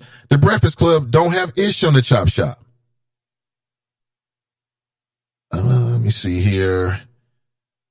Drop writes Racker. Tracy writes effery. Voting is critical. Yes, it is. Mike Davis writes, it's politics. KKK Drop. We got to do for we. As Big Mike always told us, quote, ain't nobody gonna give us ish but some ish. Mason Marlon writes, if you can make it through a chop shop interview, you can survive anything. Oh my gosh. I think Kelly, I don't even know if Kelly was in a chop shop though. I don't even know if she saw that.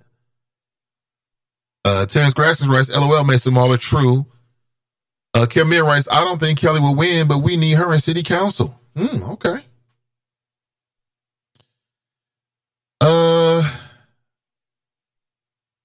Then Tracy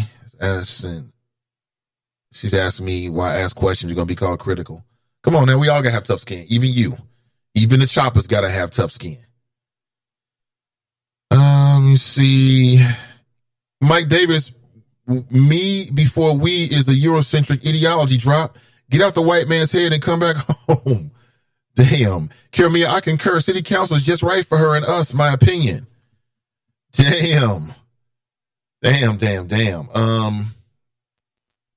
See here. Mike Jones writes, yeah, she's a positive sister. I like to see her on council. See, there it is. I don't have a problem. People might be making a joke out of it. I don't have a problem with Kelly running for multiple things. Like, she's in a position in her life where she can do that. I mean, we all should be doing that. And there's a lot of very successful politicians now who ran a whole lot early on and lost. And then, sometimes it's timing or experience. But let's go back to the phones. Good morning. Welcome to the show. Good morning, comrade. Hey, good morning. What's on your mind? How's it going? Black Russia. Yeah.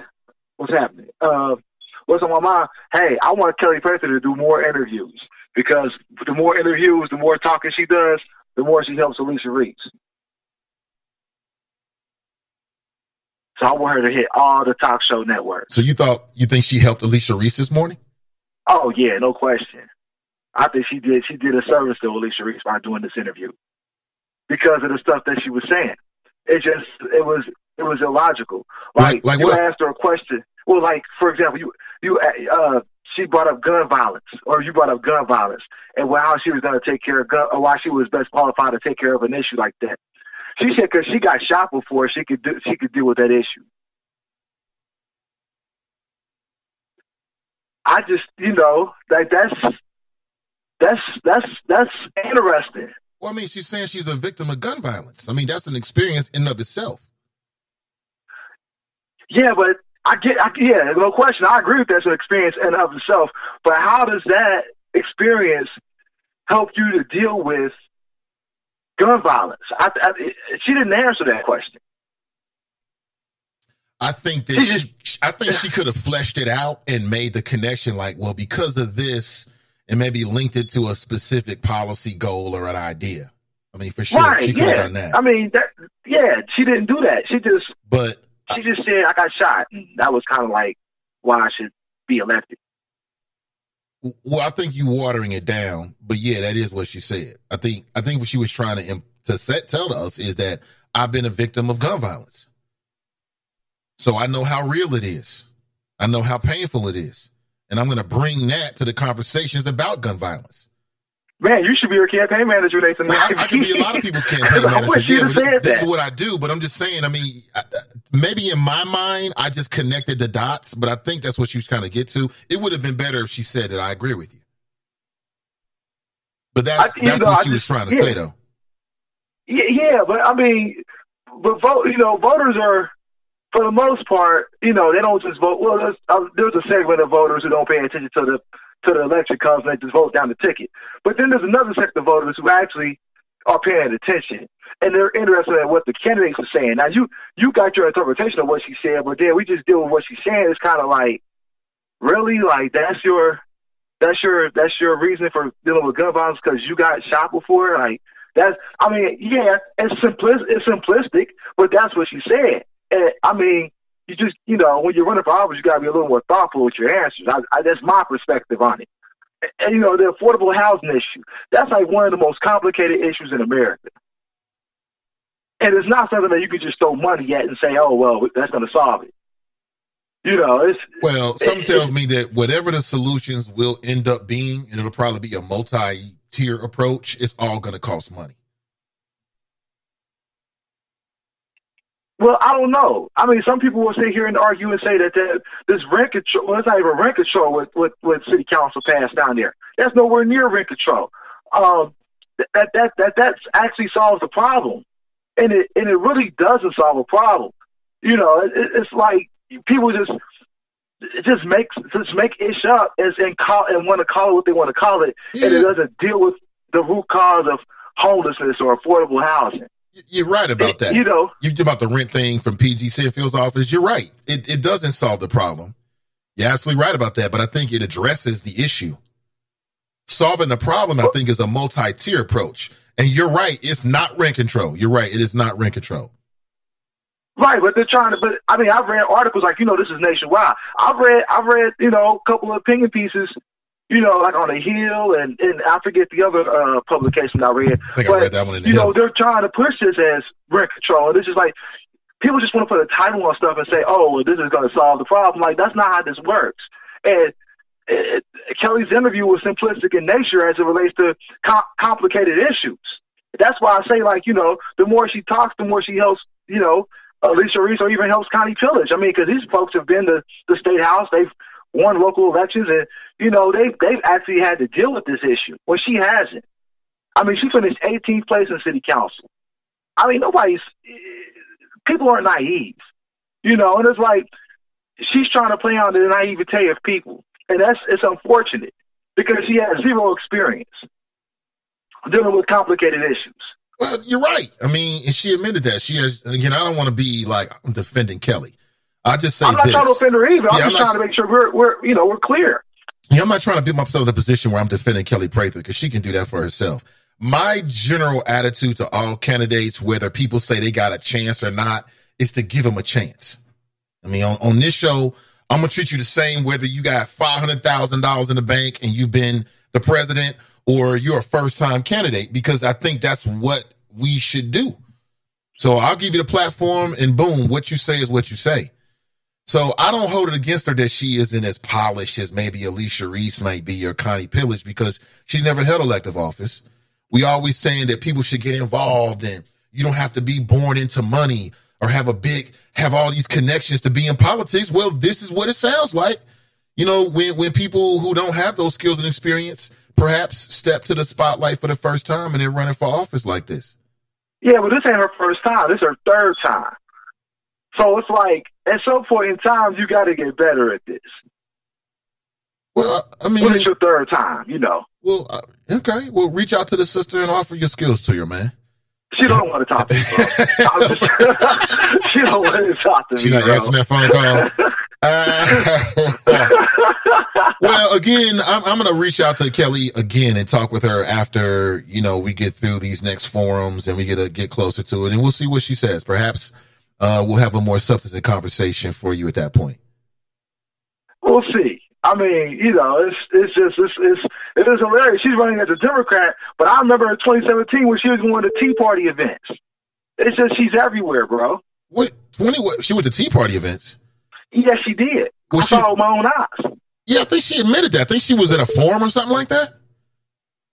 It was the East Side Tea Party. It was the East Side Tea Party then. Yeah, it was a council forum, and she was there presenting, trying to get votes. Well, she should have been over there. She's supposed to go talk to the Tea Party and she runs as a Democrat? Come on, Nathan. Man, you're supposed to go everywhere this looking is the for same votes. job they just did on Jim Neal for going to a Trump rally. And now you talking about, she's supposed to go? Come on, man. I never said it was legitimate, that somebody should be upset with Jim Neal because he went to a Trump rally. All I'm saying that I think she was running for city council, right? Yeah. Okay, Tea Party members vote too. So if they having a forum, you're running for office, go. Well, I don't see a problem with that. There was no Democrats there, bro, at all. Exactly. She's the only Democrat up in that piece. Right. So she might have been able to get some new voters. Some people who never, that never would have thought about it before. I'm just saying. She got, she finished at 18th place, so she really got some new voters, bro. Just saying. I mean, Brian Gary got more votes than she did. I just got a letter. Brian Gary has Todd Portune's endorsement running for city council. We'll see how far that goes. I mean, this is like his fifth time run for city council. Yeah, it is. He's a mainstay in council. I wouldn't say he's a mainstay in council. He's a mainstay in council races. In council races, right? In council races, for sure. Yeah, mainstay in council would be like David Mann, Amadeus. But we'll see, bro. It's just interesting, bro. Keep talking, Kelli. We want to hear from you. Anything else? That's it. Have a good day. Take it easy, man. That's Black Russia. Oh, man. That's all I can say. Everybody got something to say.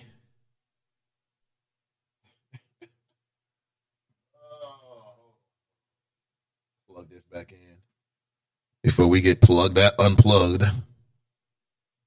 Go. Yeah, so that just did happen. Wanda writes, that's the problem. We keep the same old with no change. New blood, new people. Wanda writes, that's true. New time, new people. Give people a chance, some new blood. Cam writes, I received a shot from a doctor before, but does that mean I can become a doctor? Come on now, Nate. No, that's not what she was saying. Again, I can't speak for Kelli. She can only speak for herself. But I think the point she was trying to make is that she understands how real it is, how life-threatening it is as a victim of crime. We need more victim of crimes to become elected officials instead of the same privileged individuals born with a silver spoon in their mouth, charms life, and they don't have no real life experiences. You know what I'm saying? People talk about real life experience. What's a more real life experience than almost losing your life? I can't think of any more real life and experience than almost losing your life, but we just want to discount it because, Black Russia has a problem with Kelli Prather. That's what I think it is. I think he just has a problem with her that has nothing to do with the county commission. That's what I think. Maybe. So since Nathan is answering the questions and knows how to answer, maybe Nathan should have ran instead of Kelli. No, just on that question. County commissioner, never thought about it. Me as an elected candidate, I know I've talked about city council. That is something I'm considering as we get ready, but the more and more, I think I'm more of a behind the scenes kind of guy. You know what I'm saying? I'll be honest with you. That's what I feel like. But we will see. So no, that's Kelli. I was just saying that, having done so many interviews, having spoken with Kelli, I can kind of understand what she was trying to say. Maybe she didn't say it in the best way for some of her critics like Black Russia. Not calling you a critic, Tracy. I'm talking about Black Russia. That's what I was talking about. But, because I know he was very critical of her even beforehand. Like, hey, you shouldn't be running. And I'm like, nah, you should run. Whether you feel like other people tell you you're going to win or not, if you run a good race and you go hard, no matter what happens, you're going to get something out of it. If you don't go hard, well, then it could be a waste of time. But if you go super hard in the paint, if you go Elijah Wan in the paint, you know what I'm saying, then something good's going to come out of it. Mason Marler writes, maybe Kelli was feeling her 50 Cent side. See, now y'all got 50 Cent jokes. Mike Davis writes, free Black Lion. He's been down for a while. He's subject to get out in about 4 months, 4 or 5 months. I can't wait, man. I'm gonna get some t-shirts made. I can't wait. I hate it when brothers are down.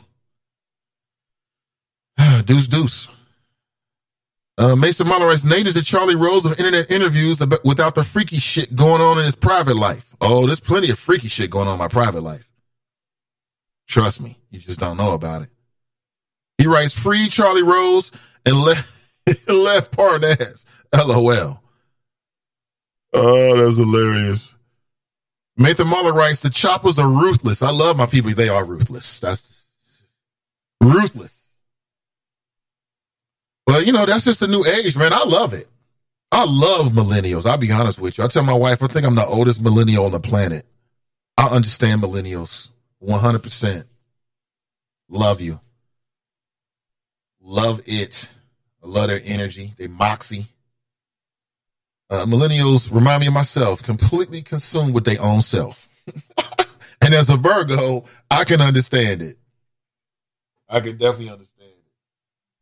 So, it's just a new ethos, man. I mean, it's the digital world, and you got to have thick skin. I mean, even myself, I can't tell you I haven't gotten sensitive over the years. I am a human being. I just own it and move the fuck on and keep going.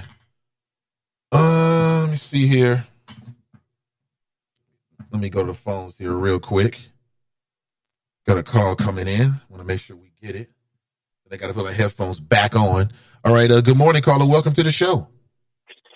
Hey, Nathan Ivy. It's Kelli Prather again. Hey, Kelli Prather. I just wanted to I was listening to the show. I was just calling to let Black Russia, I think that's his name, let him know that I'm willing to speak to him anytime he gets ready to go. You have my personal cell phone number, and you're more than welcome to give that to Black Russia. So he can call me and I'll talk to him. All right. Because I don't want to talk to him, I'm willing to talk to him. All right. I'm willing to have a conversation with him on the Nathan Ivy show. So share my information. All right. That's Kelli. All right.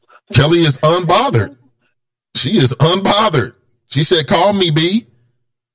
So hit me up and I'll give you her cell phone number. Black Russia, there it is. And you can share some of your political expertise with her.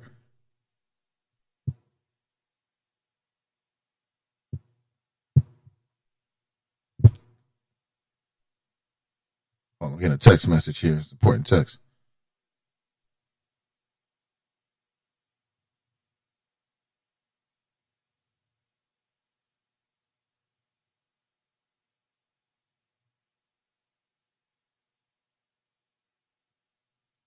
Okay. All right. I'm just getting a message about a little opportunity. All right, what's that, tomorrow? Okay. All right. Sorry about that dead air here. I was reading something. So Kelli called back in. She is unbothered.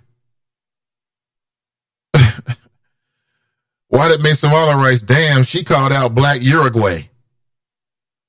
So again, she was unbothered. She's unbothered. She don't give a damn. You know what I'm saying?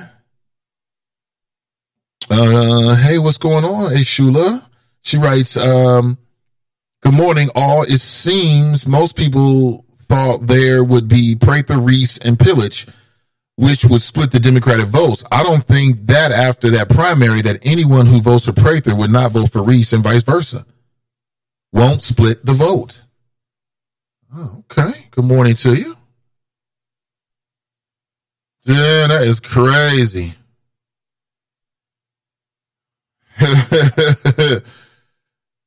Tomorrow, My Vote Matters Town Hall, 6 p.m. at the Community Action Agency. What you need to know about the upcoming 2020 primary election and community strategy to our blueprint to success. Mike Davis, you know what, man? You're reading my mind, Mike. He writes, any positive feedback for Kelli? I mean, damn, can we get his sister something? Like I said, I'm not a nasty, vindictive person, so I don't relish in the delight of seeing anything bad or saying anything bad about people. I feel forced to do it. Black Russia writes, me too, Nate. Behind the scenes is where it's at. Mason Muller writes, all we are saying is give Kelli a chance. That's all I'm saying. You know, and think about, you know, these upcoming forums. I think with Kelli in the race, it'll make it more interesting. You know what I'm saying? It'll make it more interesting. And that's it.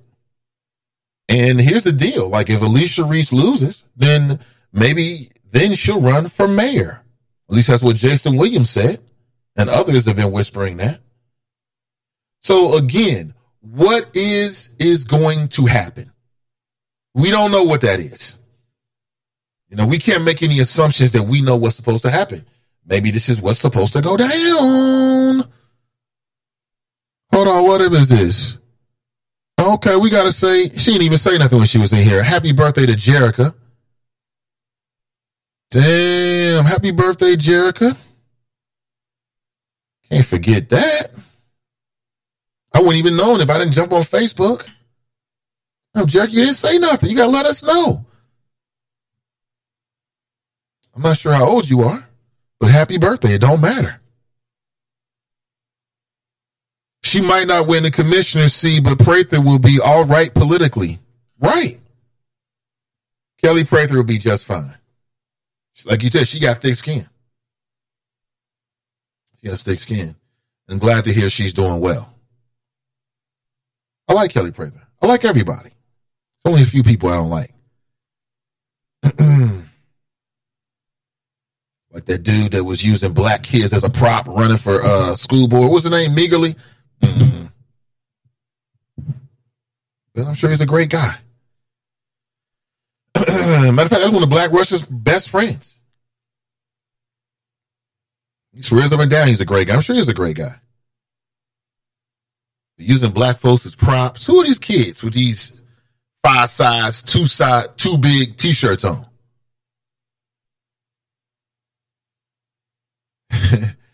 Who are those kids? I received a shot from a doctor before, but that doesn't mean that I can become a doctor. Now, come on now. Like, who would you prefer? Let me ask you this. Since people want to clown Kelli Prather for what she said, because I see I see it a little bit differently, but who would you prefer or to craft anti-gun legislation? Somebody who's been a victim of gun violence? Or someone who's lived some privileged, charmed life? They have no connection with the real world, but they're smart enough and able to get enough finances and resources to run for office and win.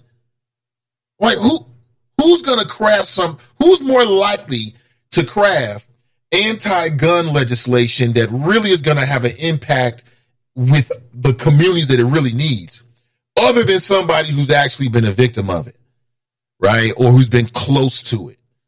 I think it's somebody who's been close to it personally.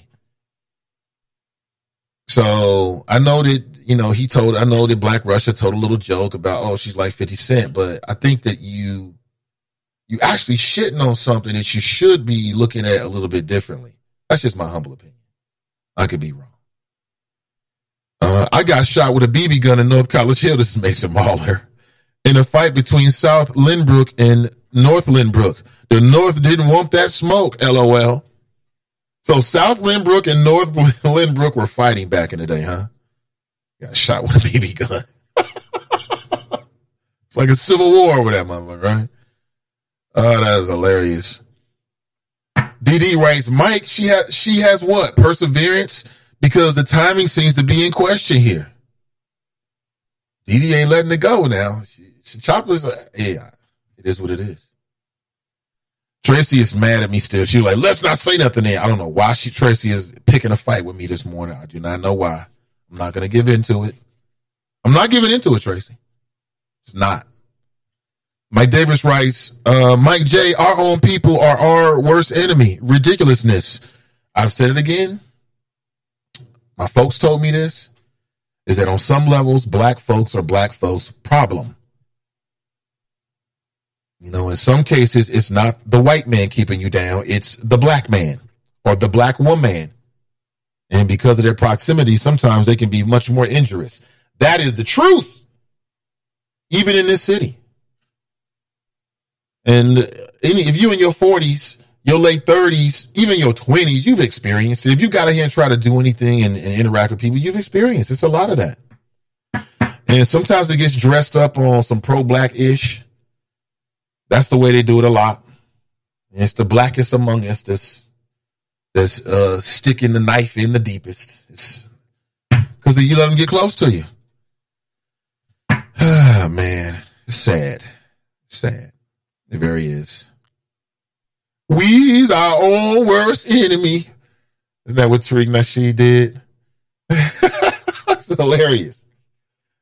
Man, somebody try to get us to stop talking about these other people and giving them props for the great moments on their show. We're not going to stop doing that.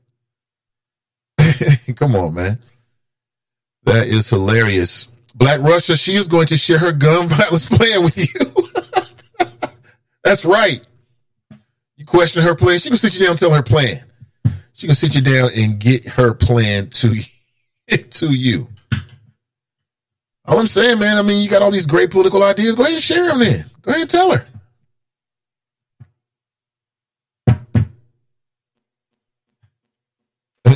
Black Uruguay. Oh, man. That is hilarious. The issue is that we can't give them both a chance. We can only vote for one. I would have been able to give them both a chance if they were not in the same race. A decision has to be made between the two. It doesn't sound like that's going to happen. I don't know. I mean, if Alicia Reese went to Kelly Prather and said, look, okay, you might siphon off a few thousand votes here and allow Connie to get in. We want to keep this in the hood. We want to keep this not in the hood. We want to keep this in the community. All right. Step down, endorse me. Is that a guarantee for her against pillage? You can absolutely be a Dr. Cam, go to med school, right? Oh, man. Can't wait to hear Prather commercials on here. I would be down with that. Terrence writes, gun reform is something we would legislate at the State House. Drop writes 100%. Ashula writes TNT LOL. Didi writes, I prefer someone that will be able to get it done. So the person that got shot usually consults and lobbies those that can get it done. It would be a win-win for both. The victim gets the law passed and the experienced politicians gets it done. And Didi is not shy with her opinion. She says, Kelly should step down and let it happen. And I mean, I said the same thing about, obviously, if Kelly did that, my opinion is it would help Alicia Reese. In my opinion, I said it before, I've already told you. But that's just my opinion. That's just one man opinion. I don't mean shit. You never know what could happen between now and the day of the primary. Anything could happen. Anything could happen. Something could happen that could completely change Kelli Prather's view in the race and the way people view her in the race. Anything can happen. So you can't tell somebody to jump out of a race and they've committed to it and all this kind of stuff, put resources into it. All we can do is analyze and see what's going to happen. And I think once we talk with Connie Pillage, because I think we're familiar with Alicia Reese. Like, speaking for myself, I'm familiar with Alicia Reese. I've interviewed her many times. I watched her podcast. I'm very familiar with her track record and a sense of who she is, generally speaking, and what she stands for. But I don't know Connie Pillage. Like, I don't know anything about Connie Pillage. I never really Connie Pillage. Why would I even be paying attention to that? The one she jumped out of the governor's race. It was a wrap. And she's talking about she's known in the suburbs. So what does that mean? What does her lack of connection in the city of Cincinnati, in the cities, what does that mean? What does that mean for me as an African American? Who would be better? You know, as a black voter, who's better for me? As a black person who lives in Hamilton County, which of these candidates is going to represent my interest the most? What are my interests? Here are the questions we all got to ask ourselves. What are your interests? What is important in Hamilton County to you? In as much as it can be in any way dealt with by the Hamilton County Commissioner. I mean, what should we expect from these all-female Hamilton County commissioners? Anything? Okay, what are the new ideas? Terrence writes, she is a veteran. I do know that. I mean, I've got the bio stuff, Terrence. I know the bio stuff. I don't know the value stuff about Connie Pillage. Like, I know her bio, Air Force. I mean, looks good on paper. I got all of that. Great.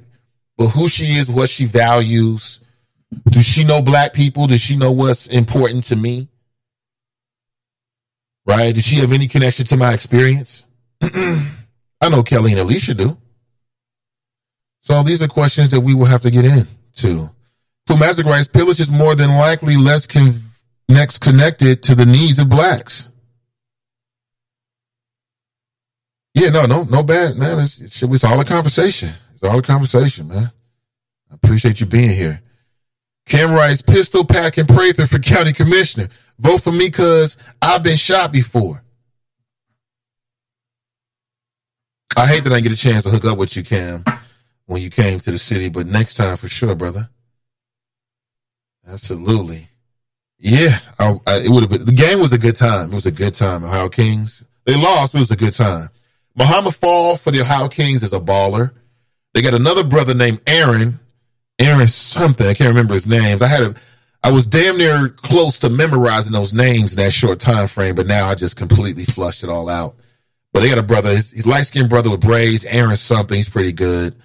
That brother Muhammad Fall, though, he was top of the key. He was money. He was money. He got some athletes out there. And then on the other team, they most certainly have some athletes. The Indiana Lions.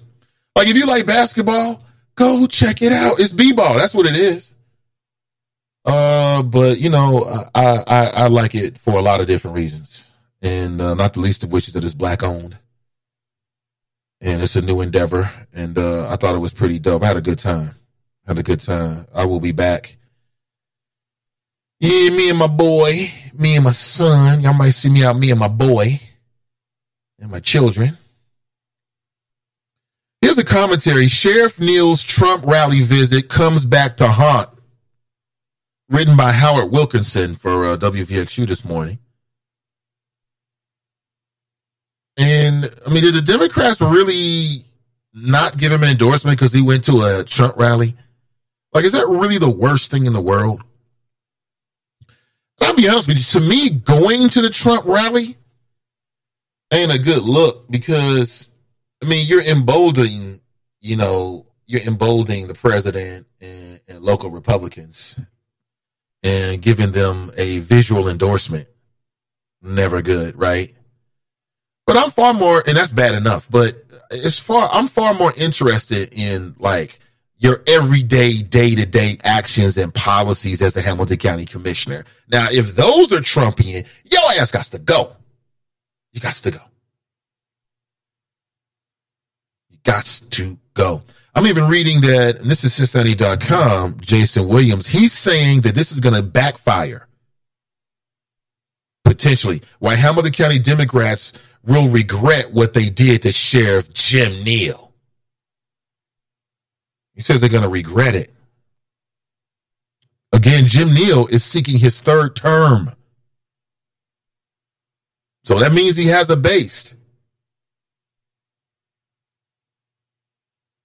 Check this out. Neal, who seeks a third term, was spurned for the endorsement, apparently, because he has the audacity to make public safety a higher priority than identity politics. Gee, how dare a career law enforcement officer do such a thing? The loud left ambushed Neal and the veteran party leaders who best represent the moderate Democratic electorate. Denise Driehaus, John Cranley, Alicia Reese, Dusty Rose, Cecil Thomas, Bridget Kelly, Lakshmi Samarko, etc. Couldn't do anything to help the chief or help the sheriff. So he goes on and on and on. This is Jason Williams. So he goes on and on and on in this particular article. And he says it's going to backfire, potentially. Will this factionalist strategy backfire on local Democrats? Many local progressives make a lot of noise on Facebook about identity politics in the trolley, but they're in the political minority. It's not a countywide movement. It's not a citywide movement either, evident by Cranley's decisive victories over progressives in the last two Cincinnati mayoral elections. Well, let's think about that. The last one, of course, was everybody. We all like this woman, yeah, Yvette Simpson, right? Who's gone on to bigger and better things now. You can see her weekly with This Week ABC, George Stephanopoulos, and she was more progressive than John Cranley, and the voters did reject her. But did they reject her because of her progressive values or because of something that was particular to Yvette Simpson? I don't know.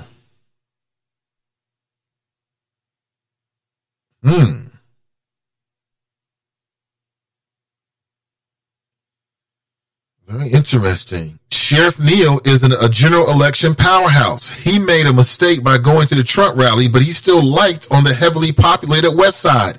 Republicans can't beat him. So we shall see. Will it come back to bite the local Dems? I don't know. What does it mean for black people to live in Hamilton County?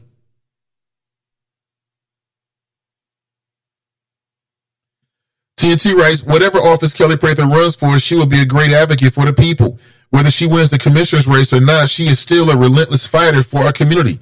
I wish her well. Alicia Reese has a track record in office of being a strong advocate for our community.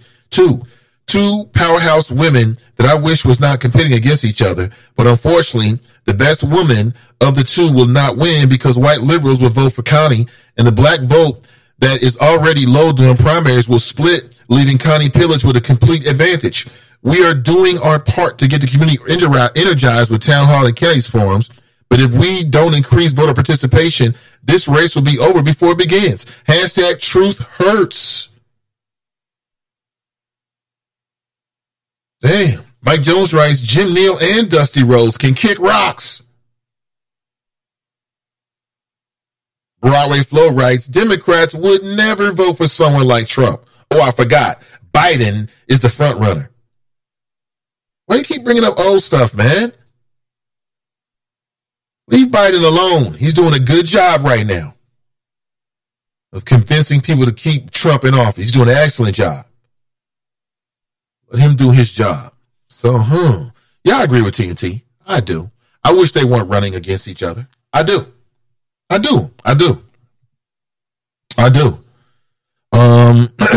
I feel like about a lot of races, though. But you're going to see more of this. You're going to see more and more of these very interesting Democrat primary challenges moving forward throughout the years because of the demographics and the changing demographics of the city and the county. And it is what it is.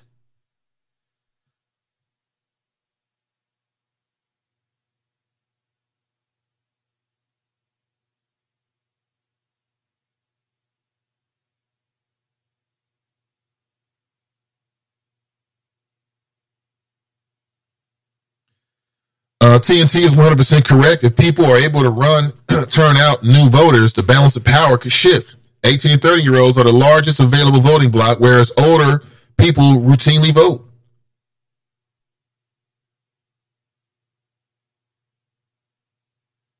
Broadway writes, lying, inflating his credentials, putting blacks in jail, says and does dumb shit, gets along with racists. Can someone explain the difference between Trump and Biden? Is it just me? Speaking of which, the Is It Just Me podcast is back this Friday. I think Donnie is finally feeling better. She went down with bronchitis. And if you ever had bronchitis, it can zap your energy for a while. So look for that. Also this Thursday, a brand new Truth to Power podcast. Now that podcast is a midday podcast. So I'm not sure what you're doing on Thursday, but if you're connected to me on Facebook or Twitter or social media in general, when you see when you stream go up, please share it. Please like and share it. Yeah, they've got an event coming up tomorrow as well. Right.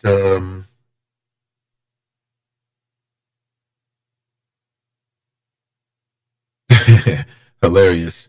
Yeah, I was going to get into a little bit of the impeachment thing, but I'm like at 10:30 at this point, and maybe I'll just leave it for another day, right? There's no need to bore the hell out of you with the impeachment stuff.